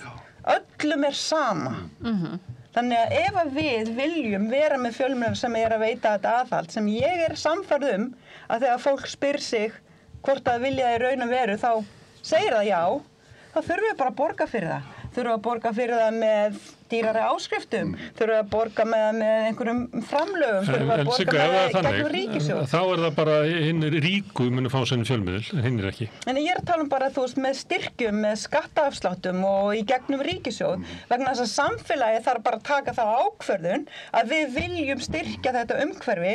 Það ekki sjálfbært, það bara markaðsbrestur, við þurfum að leiðrétta þetta skakka markaðsumhverfi sem að við getum ekki keppt við stærstu fyrirtæki í heiminum sem Google og Facebook Og ef við ætlum að reka þetta litla samfélag okkar án fjölmiðla, sko, þá kvarnast bara úr því, þá bara hverfur, þá bara lekum við út. Akkurat. Mér langar að bæta við einu vegna þess að þetta var góð upptilning hjá sig að aðhaldshlutverkið mjög brýnt, en fjölmiðlar hafa alltaf góðir fjölmiðlar hafa alltaf lagt áherslu á að setja andlit á fréttirnar og vera yfirleitt í liði með litla manninum, vera í liði með almenningi, hvort sem það neytendamál eða almenn bara húsnæðismál eða efnaðismál, og þetta einn erfiðasti parturinn af fjölmiðlum. Þú ert á ritstjórnarfundi á morgnana og það endalausar skýrslur sem að koma frá einhverju sérfræðingum, það ekkert mál að taka þær. Fyrirverandi blaðamönnum sem upplýsingafulltrúar. Þessi sérfræðingar guppa einhverju út úr sér einhverju tölfræði fram og tilbaka, en erfiðast að segja við blaðamanninn, finndu konuna sem fær ekki leikskóla, finndu mannin sem var að kaupa þessi hús fyrir ári og að borga núna 100.000 krónur meira á mánuði, finndu Margréti sem inn á hjúkrunarheimili og fær ekki heimili við sitt hæfi, fylgdi henni eftir og sjáðu svo þegar hún fær lyklana að heimili hjá Brynju húsjóði. Það þessar sögur í landinu sem svo mikilvægt að ritstýrði fjölmiðlar, hvort heldur sjónvarp, útvarp eða dagblöð, vinni að á hverjum einasta degi, setji andlit á fréttirnar og hjálpi fólki. Takk ég eftir hvernig fjölmiðlum var tekið þegar flóttamanninum í hjólastóli var fleygt úr landi. Sú saga var sögð frá A til Ö sem endaði með því að hann komið aftur til landsins. En það átt að stoppa fjölmiðla. Þetta nú einn frægasta gaslýsing seinni ára. Þegar fjölmiðlar eru bara hindrað við sín störf. Og þetta að gerast á Íslandi 2022. Hugsa ykkur. En þetta svo mikilvægt atriði að setja öll þessi andlit á fréttirnar. En meðan fjölmiðlarnir eru svona rosalega vanfjármagnaðir, þá hafa þeir ekkert kapasitet til að gera þetta vegna þess að þetta svo miklu tímafrekara. Það bara, blaðamaðurinn getur skrifað 5 fréttir upp úr skýrslum meðan hann gerir eina svona frétt. Þannig að og fyllt jafnmarga, fyllt 5-falt fleiri dálksentimetra. Gamla safnaði maður saman þetta skýrslum yfir vikuna til að nota þær helgavættir. Það var gott ef maður hafði góðan blaðamann eins og þess Heiðu og Tímanum sem gæti búið til frábæra fréttir úr þurrustu töflum. En maður sagði stundum, þegar ég byrjaði í blaðamennsku þá voru kannski 300 blaðamenn og einn upplýsingafulltrúi og hann heit Jón Hákon Magnússon. Núna eru líklega eftir kannski svona 180 blaðamenn, en líklega 900 upplýsingafulltrúar. Þannig að í þá daga þá gat maður setja sig bara svo fljót, þá gat maður labba niður á fljótinu og sótt og setti í blaðið, En nú ekki hægt að nota þetta fljót, því það eru 900 upplýsingafulltrúar upstream sem búin að dæla eiturefnum í þetta fljót, Sem núna heita samskiptastjórar. Samskiptastjórar, hvað heita? Grátlegast að við þetta að maður situr sem ritstjóri eða vaktstjóri eða fréttastjóri eða hvað sem þetta heitir við tölvuna og það fyrir drjúgur tími dagsins í að eyða þessum aðsendu upplýsingum frá upplýsingafulltrúum vegna sem maður hefur ekkert við að gera. Og þetta eru gamlir kollegar sem eru að skrifa þetta. Þetta eru blaðamenn, sem við vorum á stóra myndin sem að miðaldra kalla nota fyrir að fela það, veit ekki hvað að segja. Ef við vorum á stóra myndina, þá í menginu eru náttúrulega upplýsingafulltrúanir og blaðamenninir. Og þetta hópurinn sem að móta samfélagsmyndina sem að fjölmiðlar og fjölmiðlaumhverfið í stóru samhengi með öllum samskiptamílunum og öllu því dæmi er að halda fólki. Og það hafa hlutföllin algjörlega. Miklu eitraðra umhverfi og talandi upplýsingaóreiðu, það er þessi einhver gæi sem hringir út á þessu sögu. Upplýsingaóreiðin er bara upplýsingafulltrúarnir hjá ráðherránum í stórfyrirtækjunum. Þetta eru upplýsingaóreiður. Upplýsingafulltrúar eru alls konar. Það er fullt af frábærum upplýsingafulltrúum sem að fyrirrandi kollegum okkar, margir sem að átta sig á hlutverkir sínu, að hlutverk þeirra er að greiða aðgang almennings að upplýsingum. Sem betur fer eru margir þannig og þeir geta verið mjög gagnlegir fyrir blaðamenn. En þegar að hlutfall eru svona skakt og svona launin líka. En Sigríður, stór hluti af þeim vinna hjá einkafyrirtækjum, þar sem er markmið í rekstrarfyrirtæki sem skila hlutunum sem mestum arðri. Þar með vinna þeirra.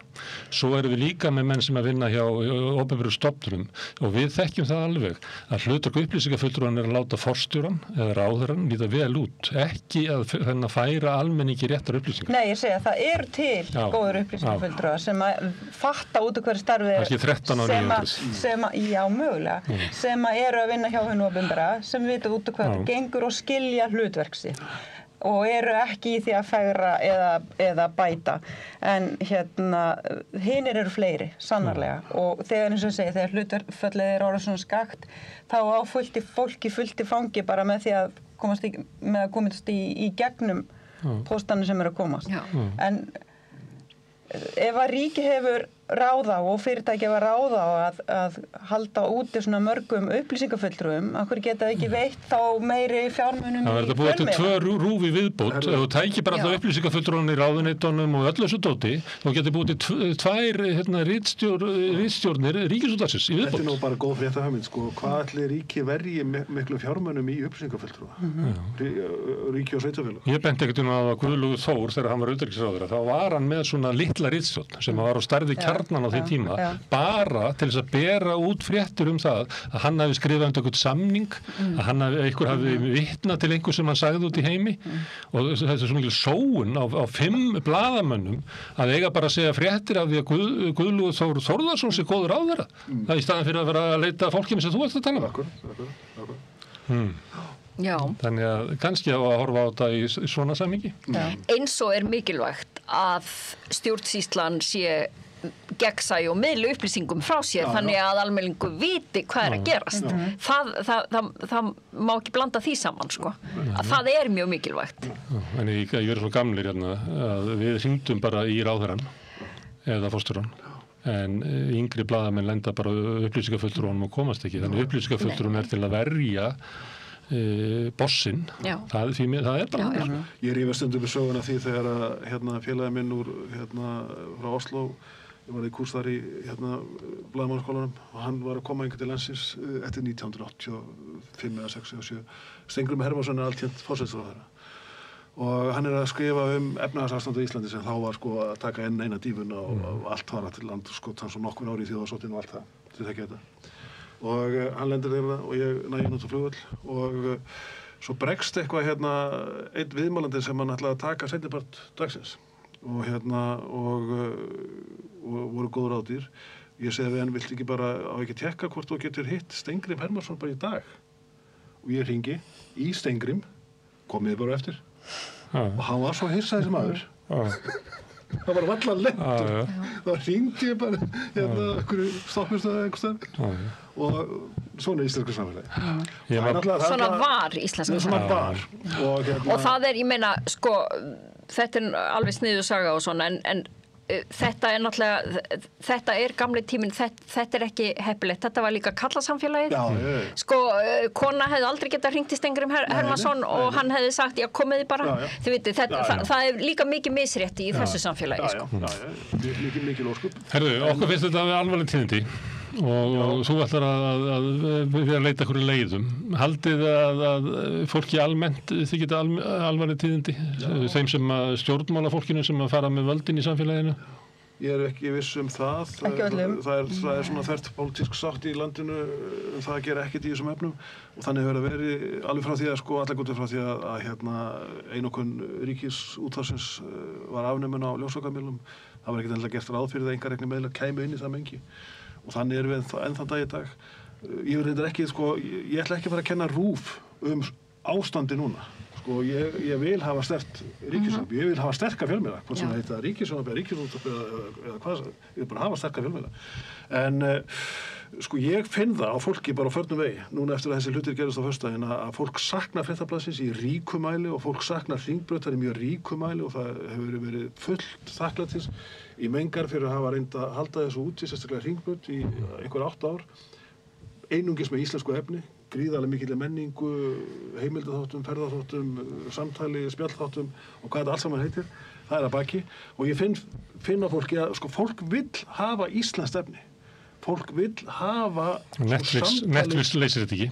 Nei, fólk vill hafa samtalið í gangi. Og sem betur fyrir eigum við nokkra fjölmiðla eftir sem geta sinnt þessu hluti. Þetta náttúrulega kemur líka í kjölfarið að N4 tilkynnir það sé að for sömu leið og eftir miklu erfiða leikina. Eldri kynslóðin saknar blaðsins sem að það fékk lúna. Algjörlega, fólk í sárum. Það er búið að ræna 2 tímum á dag. Já, einmitt. 2 tímum, það var kannski þegar við gullaldartímanum. Það var nú eitthvað 2 tíma. Það var orðið svolítið 50 í lokin. Pappi sem er nýraður á laugardaginn, hann las Fréttablaðið meðan það kom út, held ég frá A til allt blaðið. Já, misti ekki að nefnu. Já. Herðu, en nú er krísa og oft er krísa notuð til þess að knýja á breytingar sem að ákveðin öfl hafa lengi vilja, því kannast við þetta. Og maður heyrir það strax að það verður að bara koma RÚV af auglýsingamarkaði.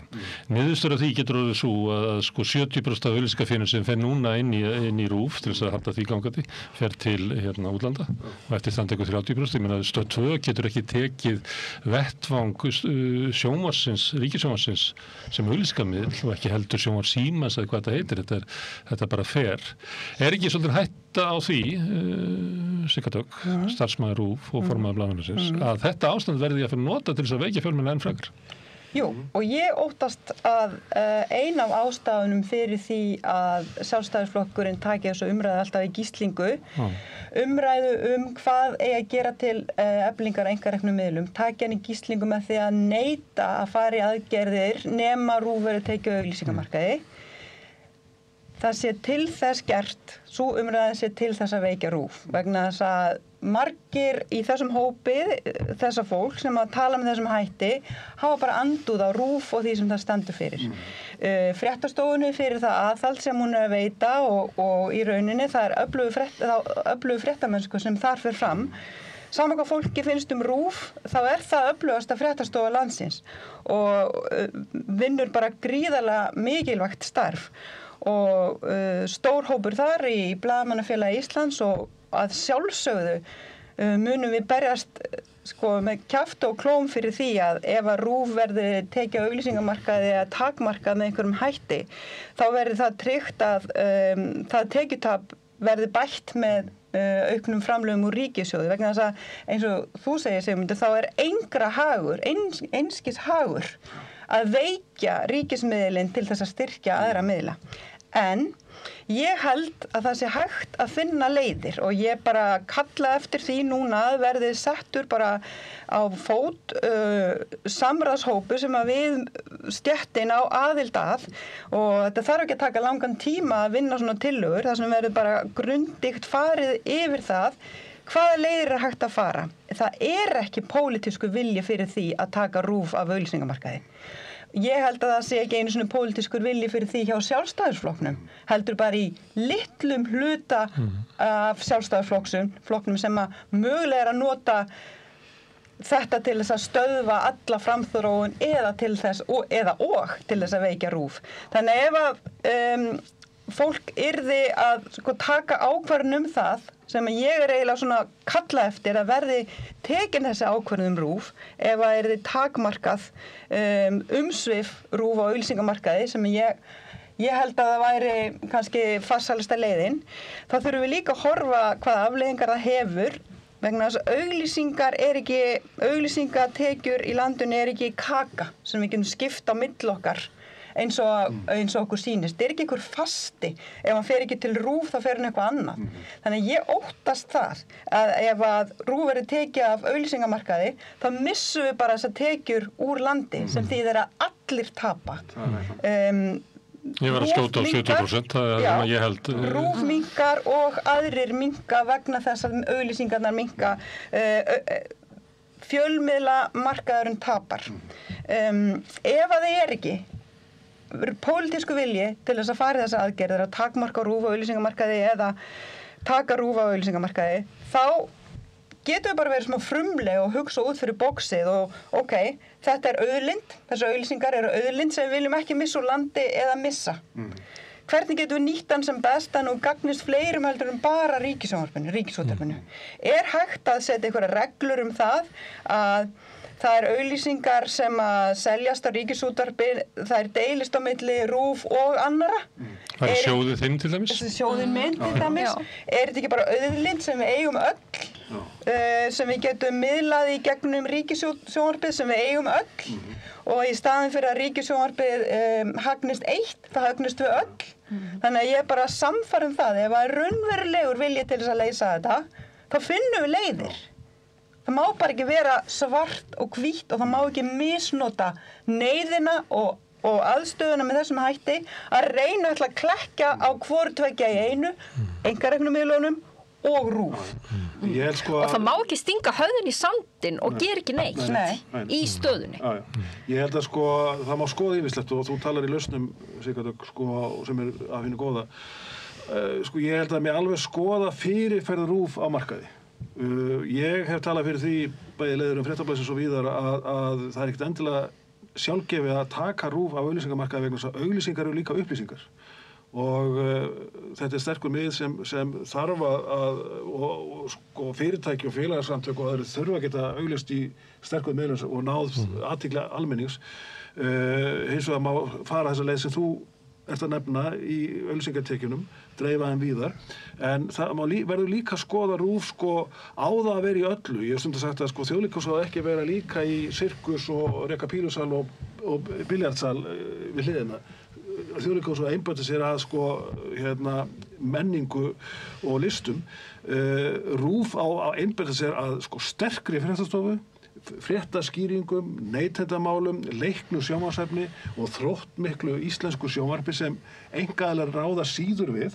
Þar á RÚV að vera, en RÚV á ekkert endilega að vera með puttan í öllum, það til dæmis ekkert endilega að reka VF eða Rás 2. Það má alveg hugsa hlutverk RÚV upp á ný, þannig að það sé ekki á öllu sviðinu. Nú ertu komin í pólitíska umræðu sem mér finnst vera algjörlega út fyrir okkar áherslusvið. Og þetta eitt sem gerist alltaf þegar við erum að tala um RÚV og einkareknu miðlana, að við förum alltaf inn að tala um hlutverk RÚV. Mér kemur ekkert við hvert hlutverk RÚV er. Mér kemur það við? Nei, sem formaður blaðamannafélagsins og sem velunnari íslenskra einkarekinna miðla. Það er bara umræða sem þarf að taka á pólitíska sviðun. Ég get haft það í skoðun, en ég neita að blanda því saman við það neyðarástand og umræðum það neyðarástand sem nú ríkir. Ef við ætlum að fara að ræða hlutverk RÚV og hvernig á að skala RÚV upp eða niður, þá komst við ekki neitt. Auðvitað vil ég RÚV sem bestan veg, þú veist, að við pössum upp á RÚV og menningar hlutverk RÚV og fréttastofun og allt það. En ég ætla ekki að fara að skipta mér af því sem mér kemur ekki við. Ég mun berjast með kjaft og klóm fyrir því að fréttastofan haldi sínu, en allt annað sem RÚV gerir, það er eitthvað sem að pólitíkin ákveður og samfélagið þá væntanlega. RÚV breytægis og til að skapa jafnvægi á markaði þá þurfum við að horfa á alla myndina. En við þurfum líka að horfa á alla myndina því leyti til að RÚV gegnir ákveðnu almannaþjónustu hlutverki líka og við búum í fámennu, ég hætti nú ekki að tala um það, en mjög dreifbýlu og harðbýlu landi. Þar sem er bara mjög mikil þörf á einhverjum það þarf að vera einhver kjarnastaður sem miðlar líka upplýsingum á, ég meina það skapast bara miðað við mörg önnur lönd, þá skapast bara dálítið oft hættu ástand á Íslandi út af veðri, út af náttúruvá og sko ef að við pjökkum of mikið í RÚV þannig að hópurinn sem notar RÚV verður of lítill að þá getur hann ekki gert þessu hlutverki. Þetta getur verið svona lýðræðislegt mál. Ég er svona jaðar blaðamaður og kom þaðan inn á Fréttablaðið sem er megin, sem er alltaf þetta andrið. Og við verðum að vera þjóna andrinu, það sem allir eru. Og okkar sko umfjöllun, hún miðast við það að séu allir í andrinu. Já. Ef að þú breytir RÚV og skilgreinir það á bara að vera rás 1 og svo að vera svona, þá ertu að breyta því úr því að vera andri yfir að vera kannski svona þriðji stæðsti salurinn, það sem er búið að sorterast inn hverjir að hlusta. Og fyrir okkur blaðamennina getur verið miklu skemmtilega að vera í litlum sal í kjallaranum og vera með svona einhverja svona ákveðna tegunda blaðamennsku. En við sem samfélag við verðum að hafa eitthvað sem er svona andrið.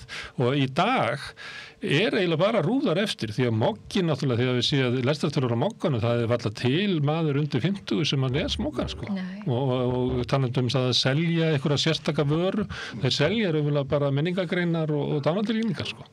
Það er enginn þarna lengt eftir. Þannig ef við erum að tala stóra samhengi hennar Steinu, þá held ég við líka að horfa á það að við megum ekki missa það að eiga einhver staðar vettvang sem við getum talað. Og þá myndi ég vilja gera kröfu á RÚV og segja við RÚV hafið þið talað við konuna sem var á leigumarkaðnum sem hann var að tala sem var í þínu gastafundaginn en þið kannist við þessa gagnrýna RÚV að RÚV standi sér bara ekki nógu vel sem almannasjónvarp og ég er alltaf að tuða yfir vikulokonum og silfrin og svona og segja þú veist akkur er ekki bara akkur er alltaf að tala um fólk sem þykir það að vita fátaka þú tölur ekki bara eitthvað fátaka og akkur eru einhverju 3 fullunir að tala farsímanótkun barna tölur bara börn þannig að við mættum sko lýðræðisvæða RÚV og gera það meira svona alþýðu blaði. Ég var á dögunum á Fréttavatninu Hringbraut með fólki af götunni sem stóð sko úti á gattinum 10 og 5 á daginn útigangsfólk fram að því hafði bara verið talað við sérfræðingana pólitíkus. Þarna komu við sáum þetta hefur gerði svipað við höfum gert hérna og bauðstum hingað ég bauðstum inn í Kastljós fórst ekki með í gáminn út á Granda og sýndir það hvernig þau byggu og sýndir óumbúða rúmið þeirra þannig að þau fengu bara að vera fátaklingar í fréttunum heldur bauðstum bara að fara á sama stað og Bjarni Benediktsson sittur og talaði við það eins og manneskjur og þetta mætti vera krafa sem mætti gera RÚV. En það sem ég átti við með RÚV sko er að sko umfang þess ég er ekki að tala að veikja megin þætti RÚV, frekar að styrkja það, en á RÚV að vera á vef, á það að vera í krakkaútvarpi, á það að vera í krakkasjónvarpi, á RÚV að vera sko út allt, á það ekki frekar að einbeita sér að því sem það er best í. Heldur þú að einhver muni nokkuð tíma framleiða barnaefni ef að RÚV gerir það ekki? Stöð var fyrir í barnaefni og langt á undan RÚV á sínu tíma og ruddi brautin. Já, en núna? Það var af því að þá voru tekjur í góðæri sem að var hægt að nota til þess að borga fyrir þetta efni. Og talandum hlutverk RÚV sko, ég minna Bylgja næst víðar heldur en Rás 1 og Rás 2. Já. Og það er líka eitt sko, ef við missum eitthvað niður, þá er ekki víst að vera til að við sögum alltaf við Fréttablaðið vorum að byrja. Þetta verður síðasta blað sem við stofnum í Íslandi. Við vorum alveg viss það sko. Og við töldum þá að við hefðum kannski svona 10 ára gat til að hlaupa inn í sko að ná auglýsingum af Morgunblaðinu til þess að geta byggt upp eitthvað. Og svo erum við bara ákveða eftir 10 ár hvert fjölmiðlun myndi fara. Við höfum alltaf trúað því að blöðin fari ekki lengra. Ef að RÚV tekið auglýsingamarkaði og það skreppur saman, þá verður ekki Stöð 2 stofnað aftur. Eða Bylgja verður aldrei stofnað aftur. Meira að segja Vísi.is og MBL verður aldrei stofnað aftur. Af því þetta er svona einhvern veginn söguleg fyrirbrigði og þannig að við ættum að ég held að sem komum svo staða að við ættum að gæta því sem við höfum. Þannig að bekkjamyndin sem að lýsa áðan verði ekki ennþá fábreytilegir. Akkurat. Við bara þurfum að hlúa að okkar sterkustu fjölmiðlum. Það er bara einfaldlega þannig vegna þeir eru svo fáir eftir. Þeir miðlar sem eru sko raunverulega að segja fréttir á hverjum degi eru kannski 4 Þeir eru teljandi á fingurum annar. Það er bara þannig. Já. En það sem við getum gert núna er að hlúa blaðamönnunum. Já. Búa til stjætt, búa til jarðveg, sjálfstætt starfandi blaðamanna. Þannig að átlettið, miðluna leiðin skiptir minna máli heldur en því sem er verið að miðla. Það er svo auðvelt núna að koma, podcastu upp eða selja efni inn í þá miðla sem eru til staðar. Við þurfum kannski ekki í dag, ekkit endilega fleiri fjölmiðla. Það væri náttúrulega æskilegt að hafa dagblað. Við þurfum bara meiri blaðamennsku. Það verður svona... Við þurfum það fyrst og fremst. En ég tek svolítið undir það sem að Smári sagði áðan, að það er líka gott að séu margskonar fjölmiðlar til, sko. Það verður fátæklegt eða það er ekki þannig. RÚV getur aldrei staðið undir því að vera eina ritstjórnin. Hún verður bara verða, við getum ekki bara haft, sko, big band. Við verðum líka að hafa rock og blues og við verðum að hafa bara mismunandi tón, annars deyjum við bara sem menning. Með litlum fjölmiðlum ef að svona það sem við erum að miðla er nógu sterkt, þá næri það í gegn. Ég legg líka áherslu á þetta fjölbreytileika, sko, bæði fjölbreytileika á þingi að við séum með marga flokka, menn supu kveljur í, sko, fjölflokkur að vera að fara og það kemur einhver 8 flokkar í staðinn, það er bara batna og með það vera fleiri. Og eins með fjölmiðla, að þið séu sko á fjölbreyttina, að þið séu sko ástæðan fyrir að DF.is er ennþá lesa vegna það er öðruvísi miðl. Hann er öðruvísi, þess að fara með inn á hann. Svo öðruvísi, ég skil hann ekki. Já, það er bara þannig. En svo er annað í þessu, ef við ætlum að fara að búa til svona öfluga stjætt sjálfstætt starfandi, þá eins og við vorum að tala um áðan, þá eru styrkirnir ekki til þeirra frá ríkinu, þeir eru bara til miðlana. Þannig að það kallar náttúrulega á að það verði stofnaðir fleiri fjölmiðlar ef að það er eina leiðin til þess að ná inn opinberu fjármagni. Já, eða það verði styrt eins og er gert við í bókmyndunum að listamennir eða blaðamennir verði styrt í beint og það muni geta af sér öflugri fjölmiðlum. Það er þessi vitlaus endi að byrja á að styrkja útgefendur. Þessi sjóður allan að tilraun í þá átt. Herðu, gaman að fá okkur hingað að tala um það. Ég heyri það að það er alvöru mál sem við erum að tala um og þetta er mikilvægt mál. Þetta er brennur okkur. Sigmundur, Steina og Sigga, kæra þakkir. Við ætlum að snúa okkur núna að rödd, sjúkrasaga. Við ætlum að heyra sjúkrasögu hennar Margrétar Lilju Aðalsteinsdóttur. Það er svona aðferð okkar innan samstöðinni til þess að skilja heilbrigðiskerfið, að tala við sjúklingana og fá þá til þess að segja okkur sjúkrasöguna, því þá fáum við mynd bæði af heilbrigðiskerfinu og einnig hvernig samfélagið tekur við okkur þegar við erum veik. Þetta er augnablik. Með því að ganga í leigjendasamtökin styður þú baráttu leigjenda. Leigjendasamtökin eru fyrir alla þá sem vilja berjast fyrir réttlátu húsnæðiskerfi. Leigjendasamtökin.is. Samstöðin er í eigu hlustenda, áhorfenda og lesenda. Þú getur átt samstöðina ásamt öðrum félögum í Alþýðufélaginu.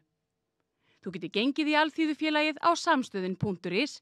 Þar er hnappur sem segir skráning.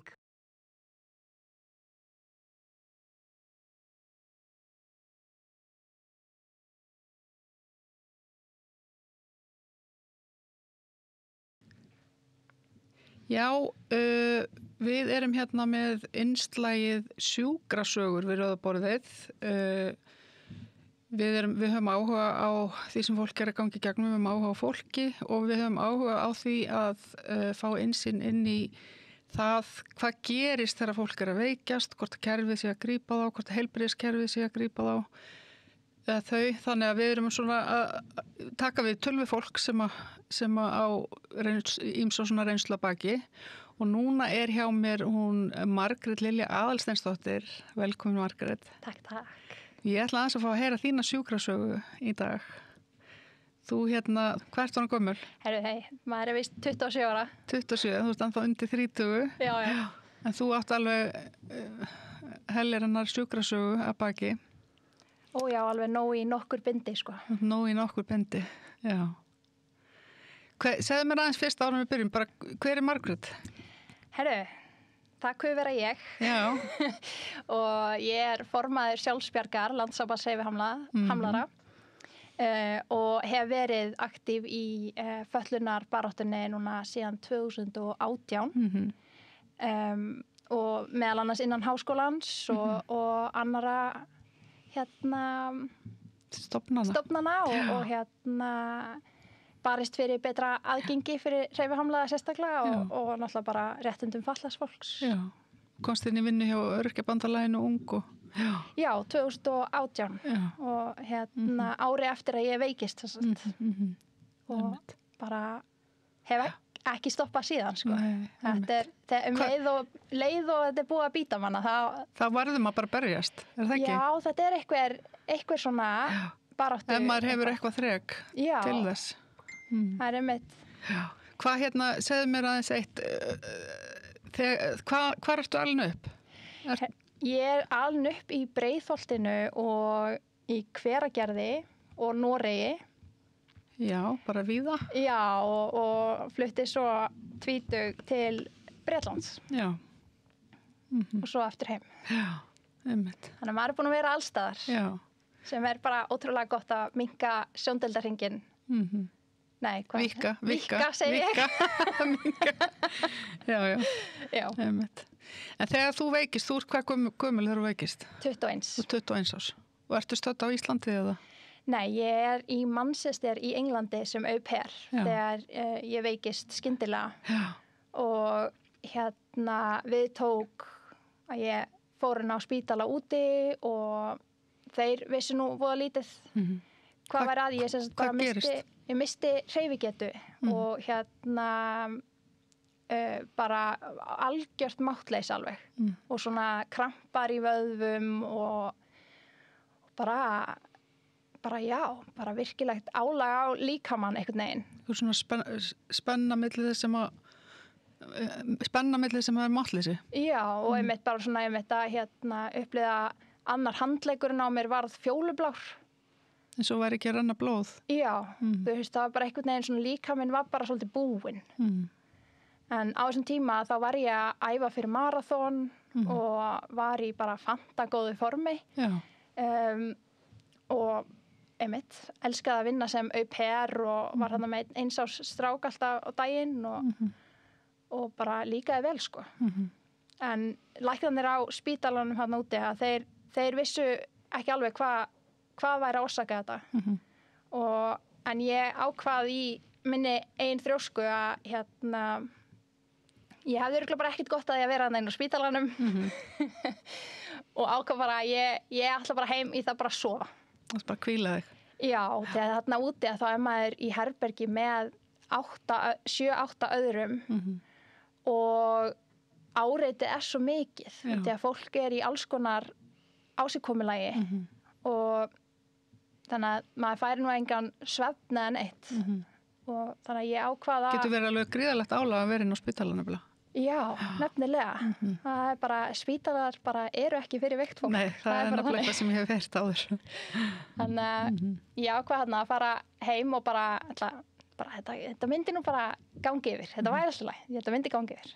Svo bara sáum við að það var ekki og ég tók ákvörðum bara að flytja aftur heim til Íslands til að vera nær fjölskyldu og svona tengsla netinu, ömmu og frængum og frændum og afa og öllum þessum. Já. Og síðan hef ég bara ekki farið. Nei, einmitt. En þegar að þú ákveður að koma heim og hvað tekur við? Það tekur við bara sjúkrabíll beint úr vélinni og það sem ég hætti við eða sem sagt mettuninn og blóðþrýstingur og allt bara hríðfjallu á leiðinni til Íslands og ég er bara ótrúlega þakklátt góðri þjónustu hjá Icelandair og kem sérst að bláum ljósum í bæinn og stoppa rétt aðeins í Keflavík sem að kostaði mig 60 eitthvað þúsund að stoppa þar. Að byrja út af því að ég var ekki með íslenska sjúkratryggingu. Já. Og þá kostaði það 64.000 ef ég man rétt.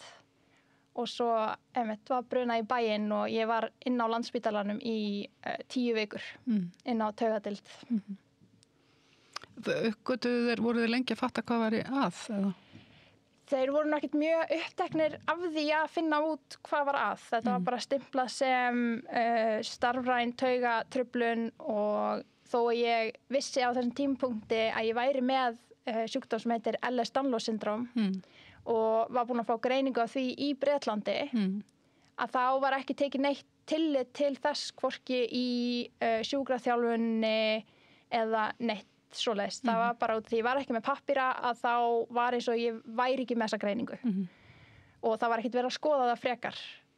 Það var ekki tekið mark á því að þetta er í útlandu sem þú færð þessa greiningu? Já, bara ég var ekki með pappírana til að sanna það og því náttúrulega það var ekki planað að enda á Íslandi í svona langan tíma. Þannig að maður hafði engan tíma til að verða sér út þá pappíra sem maður hefði kannski þurft. En einhvern veginn ekki verið að hlusta á einstaklingin? Nei, það er bara þetta sem er að þér og ef ég setti spurningamerki við það að þá var leitið á það sem að ég væri ekki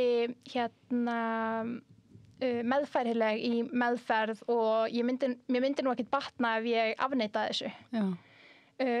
Þó að ég sá alveg að ég var með einkenni sem að mótuðust ekki alveg við þessa greiningu.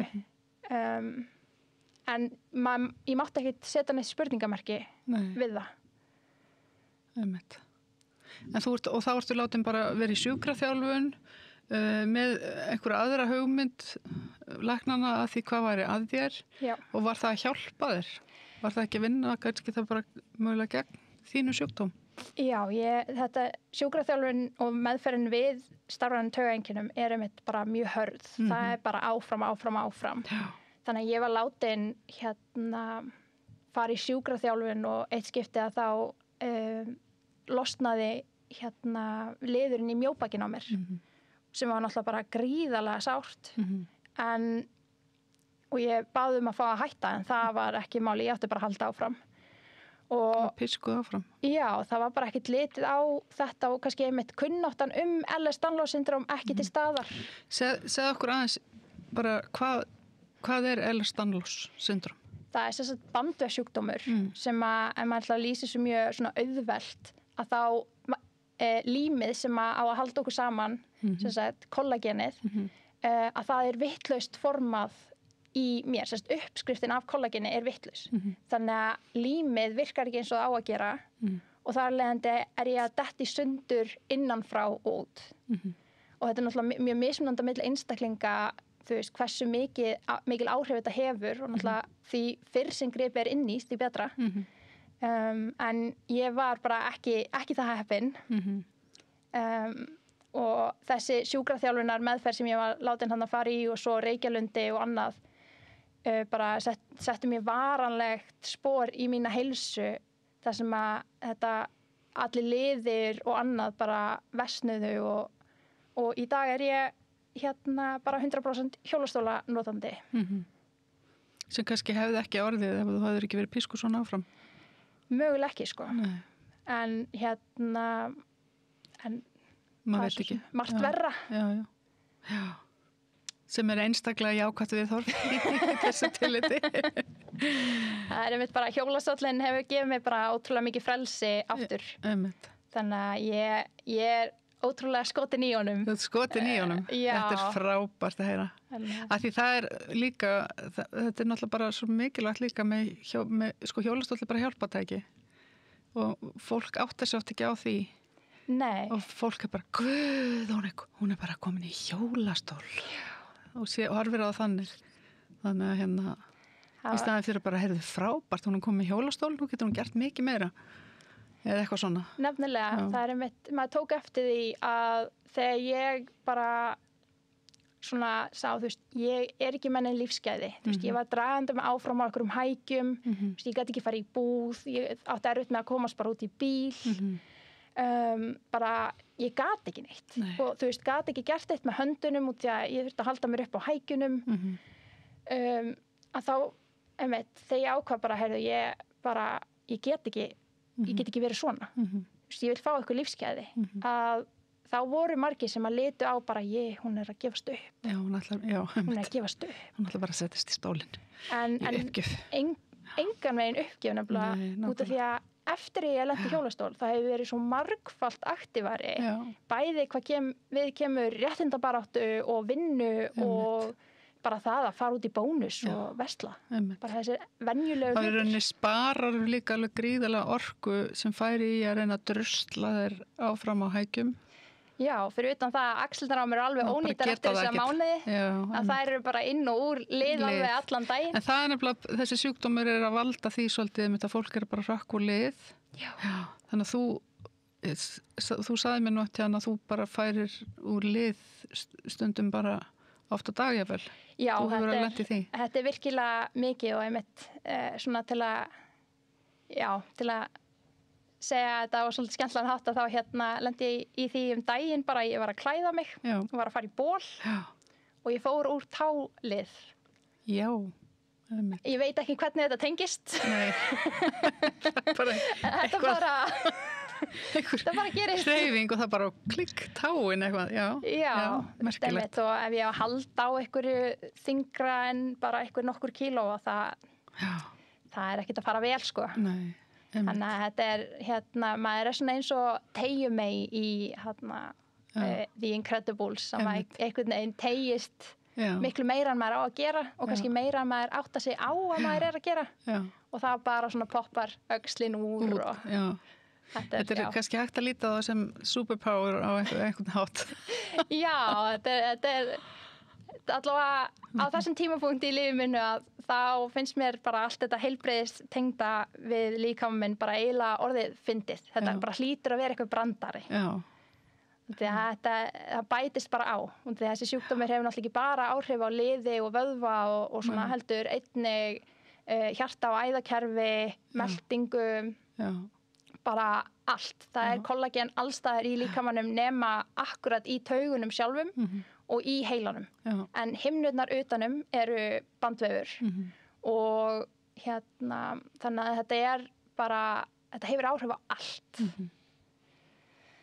Þannig að maður er alltaf að upplifa eitthvað nýtt. Alltaf að upplifa eitthvað nýtt, já. En hvernig, þegar þú kemur heim og hvað liði langur tími, ferðu strax fljótlega eftir í hjólastólinn eða hvað varstu lengi svona á hækjum og ég byrjaði í hjólastól á Landspítalanum og það var náttúrulega bara ekkert annað hægt. En það var alltaf markmiði hjá þeim. Að koma þér úr honum? Já. Þú veist, ég átti ekki verið í hjólastól og það var alveg aktíft talað. Hún á ekki verið í hjólastól? Nei, nákvæmlega og einmitt og bara það var aktíft talað hjólastóla niður.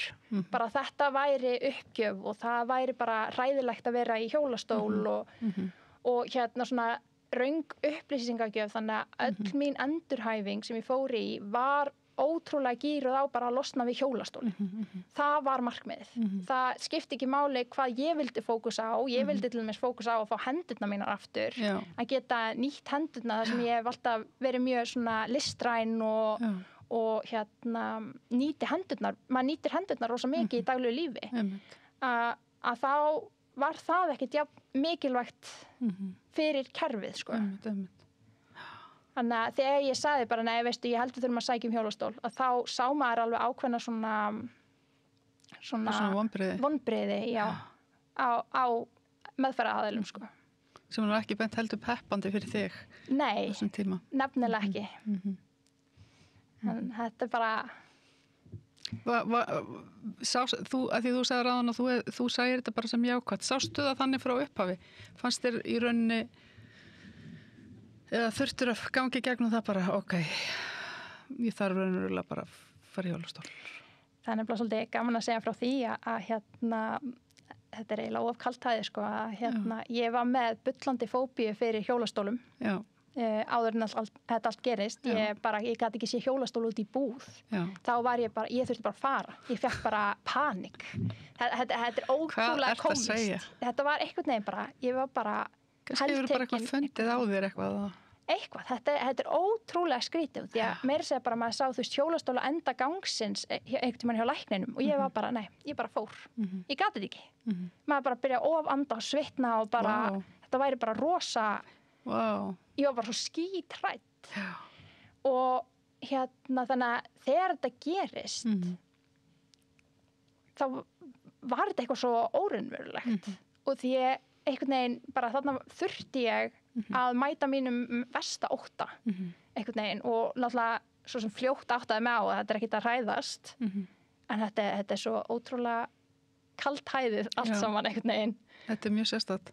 Já, en þannig að þetta tók smá tíma mitt að vera bara ok, þú veist, ég þarf hérna það hjálpatæki til að komast frá A til B og þú veist, mér leiði ekkert vel þannig að fyrst þegar ég þetta var notað til að ferja mig á milli inn á spítalans og annað en svo mitt bara fór maður að sjá möguleikana sem þetta gaf manni á endanum sko og því að maður fer ekki að breyta því að ég með arfgengan sjúkdóm þetta bara í hverju einustu frumu í líkamanum þannig að þú veist, maður fer ekki að breyta því og þá bara verður maður að mæta í það sem maður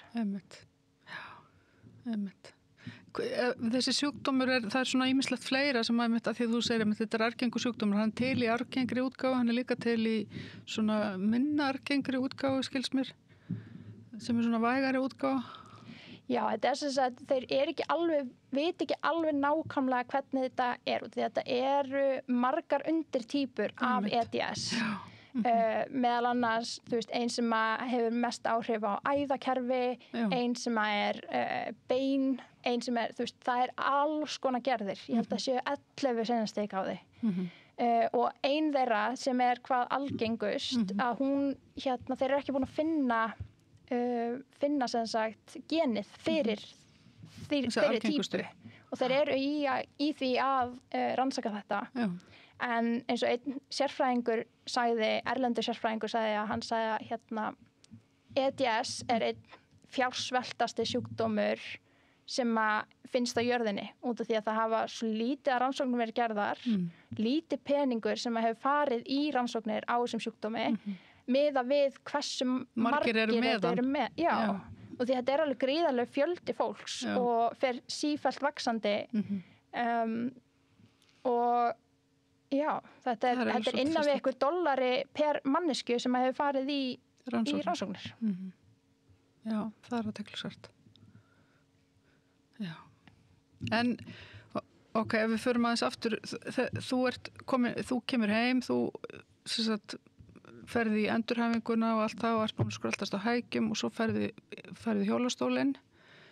Hvernig varst að fá örorkubætur hérna strax þegar þú kemur heim er svona kerfið að grípa þig þannig? Engan veginn. Alveg engan veginn. Það sem að ég er vissulega íslenskur ríkisborgari en ég flutti til Noregs þannig 14 ára gömul með mömmu og bróður mínum og vegna þess að þá var ég ekki með sjúkratryggingu á Íslandi og var hafði engan rétt á neinu.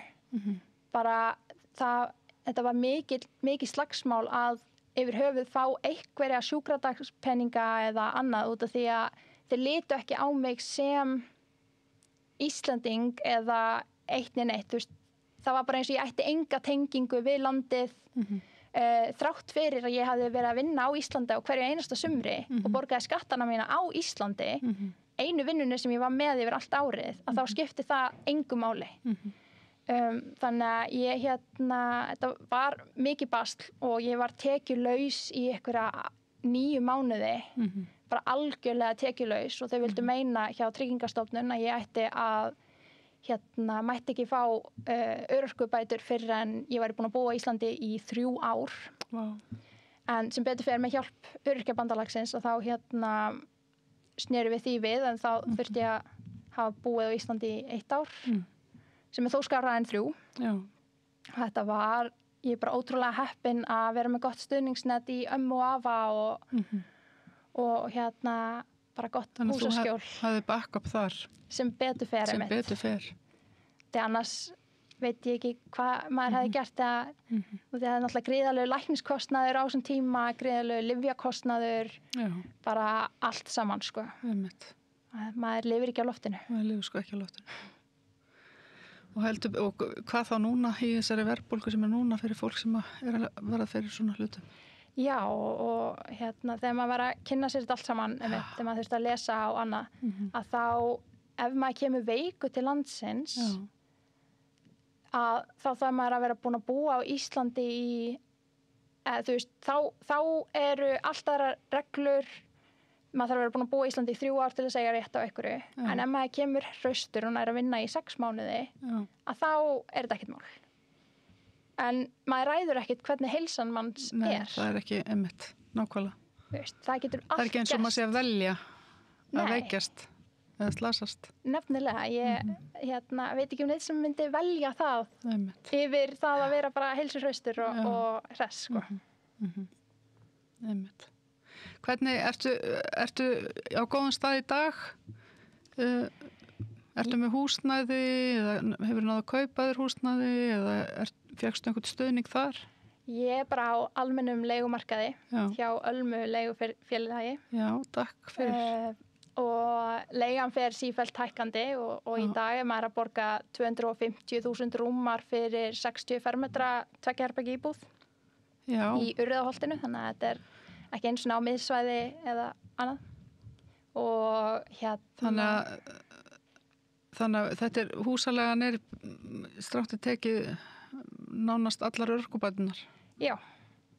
Ég er bara ótrúlega heppin að geta unnið eitthvað og fæ eitthvað ofan á út af því að þetta er bara algjörlega ruglað og svo rennur út samningurinn núna í maí held ég, eða júní og þá náttúrulega gera það nýjan samning með möguleika á að þeir geti bara hækkað leiguna en ég hef ekki, það er ekki eins og maður hafi úr miklu húsnæði að velja þegar maður er í hjólastól. Nei, af því þú þarft að vera í lyftuhúsi, þú þarft að vera með ákveðu stóra íbúð bara til að hafa pláss fyrir þín hjálpatæki. Já, og geta komist nákvæmlega og einmitt, þú veist, það er margt sem maður þarf að hafa í huga, einmitt, baðherbergi eða það sé nógu rúmgott og því að það er ótrúlega oft í íslenskum byggingum að þau eru minnkuð til þess að stækka önnur rými. Einmitt. Og bara þetta bara einmitt að maður geti komist inn og út úr íbúðinni sinna sjálfur sko. Já, einmitt.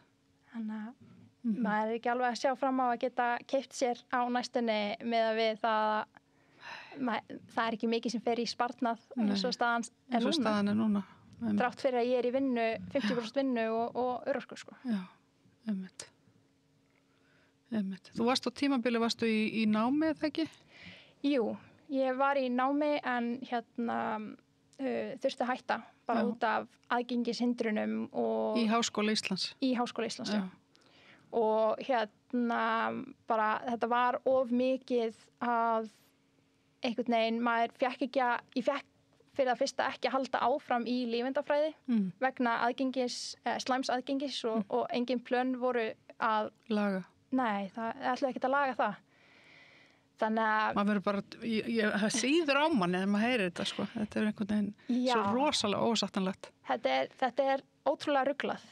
Og þannig að ég fór ég kláraði þarna heila önn í lífeindafræði og ætlaði að halda áfram og var þarna bara með fyrstu einkunn og bara gekk ótrúlega vel. Bara var alveg, fannst ég vera búin að finna mína braut og svona.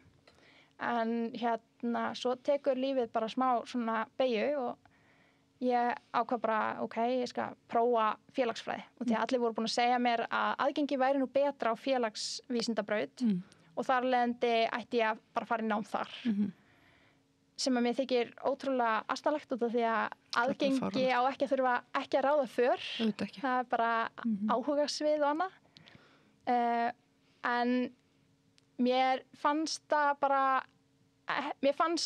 of erfitt og mikið álag alltaf að mæta í tíma þó ég komist inn í kennslustofuna þá var maður út í horni og ekki hluta hópnum maður var einhvern veginn alltaf svona odd one out þannig að í hópaverkefnum og annað þá maður gæti aldrei verið að vinna með einhverjum þegar maður var alltaf út í horni einhvers staðar á bakvið sem er náttúrulega bara alveg líka fáránlegt. Þannig að ég hef síðan þetta var þarna 2018 að þá hef ég verið á fullu innan háskólans í því að berjast fyrir betra aðgengi fyrir stúdenta. Hef verið meðal annars í stúdendaráði og ráði háskólans um málefni fatlaðs fólks og bara einmitt reynda að gera það sem maður getur gert og það hefur ótrúlega margt batnað á þessum tíma og til dæmis bara ein af verstu byggingunum Eirberg hérna á Hringbraut þar sem ég lendi hvað mestum erfiðleikum með að það orðið bara alveg aðgengilegt í dag. Ok, þannig að það eru breytingar einhverjar. Já, og hugafarsbreytingar líka, maður sér það alveg, það miklar hugafarsbreytingar í gangi hvað varðar aðgengi, sem bara frábært. Já, einmitt. Ég þarf eiginlega að fá þig í annað viðtal, Margrét, til þess að ræða síðan bara einmitt þessi mál og sjálfsbjörgu og allt þetta sem þú ert að vinna að. Þannig að en það var frábært að fá einsýnin í sjúkrasöguna. Já. Og það var smá smakk.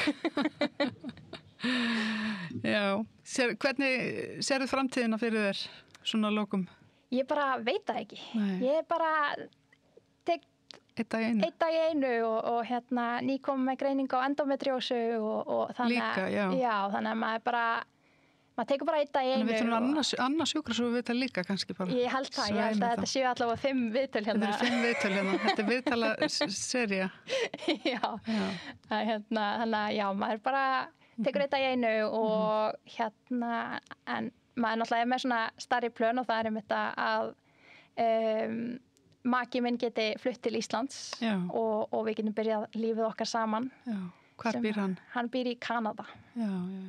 Og við erum trúlofuð og búin að vera það í 2 ár núna. Já. Og bara kemur til Íslands þegar hann getur. Já. Og að klára doktorsnám úti. Þannig að við erum bara binda vonu við að við getum byrjað lífið og Já.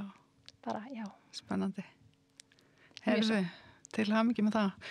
Og bara gaman að spjalla við þig þrátt fyrir alveg einmitt ekki fallegar sögur í rauninni en þú ert alltaf jafn jákvæð sem alveg merkilegt með þína þrautagöngu. Ég bara ekki tími neitt annað. Nei, gott mál. Heyrðu, og við verðum hér aftur með sjúkrasögur og við verðum örugglega hér aftur með Margréti Lilju líka síðar. Takk.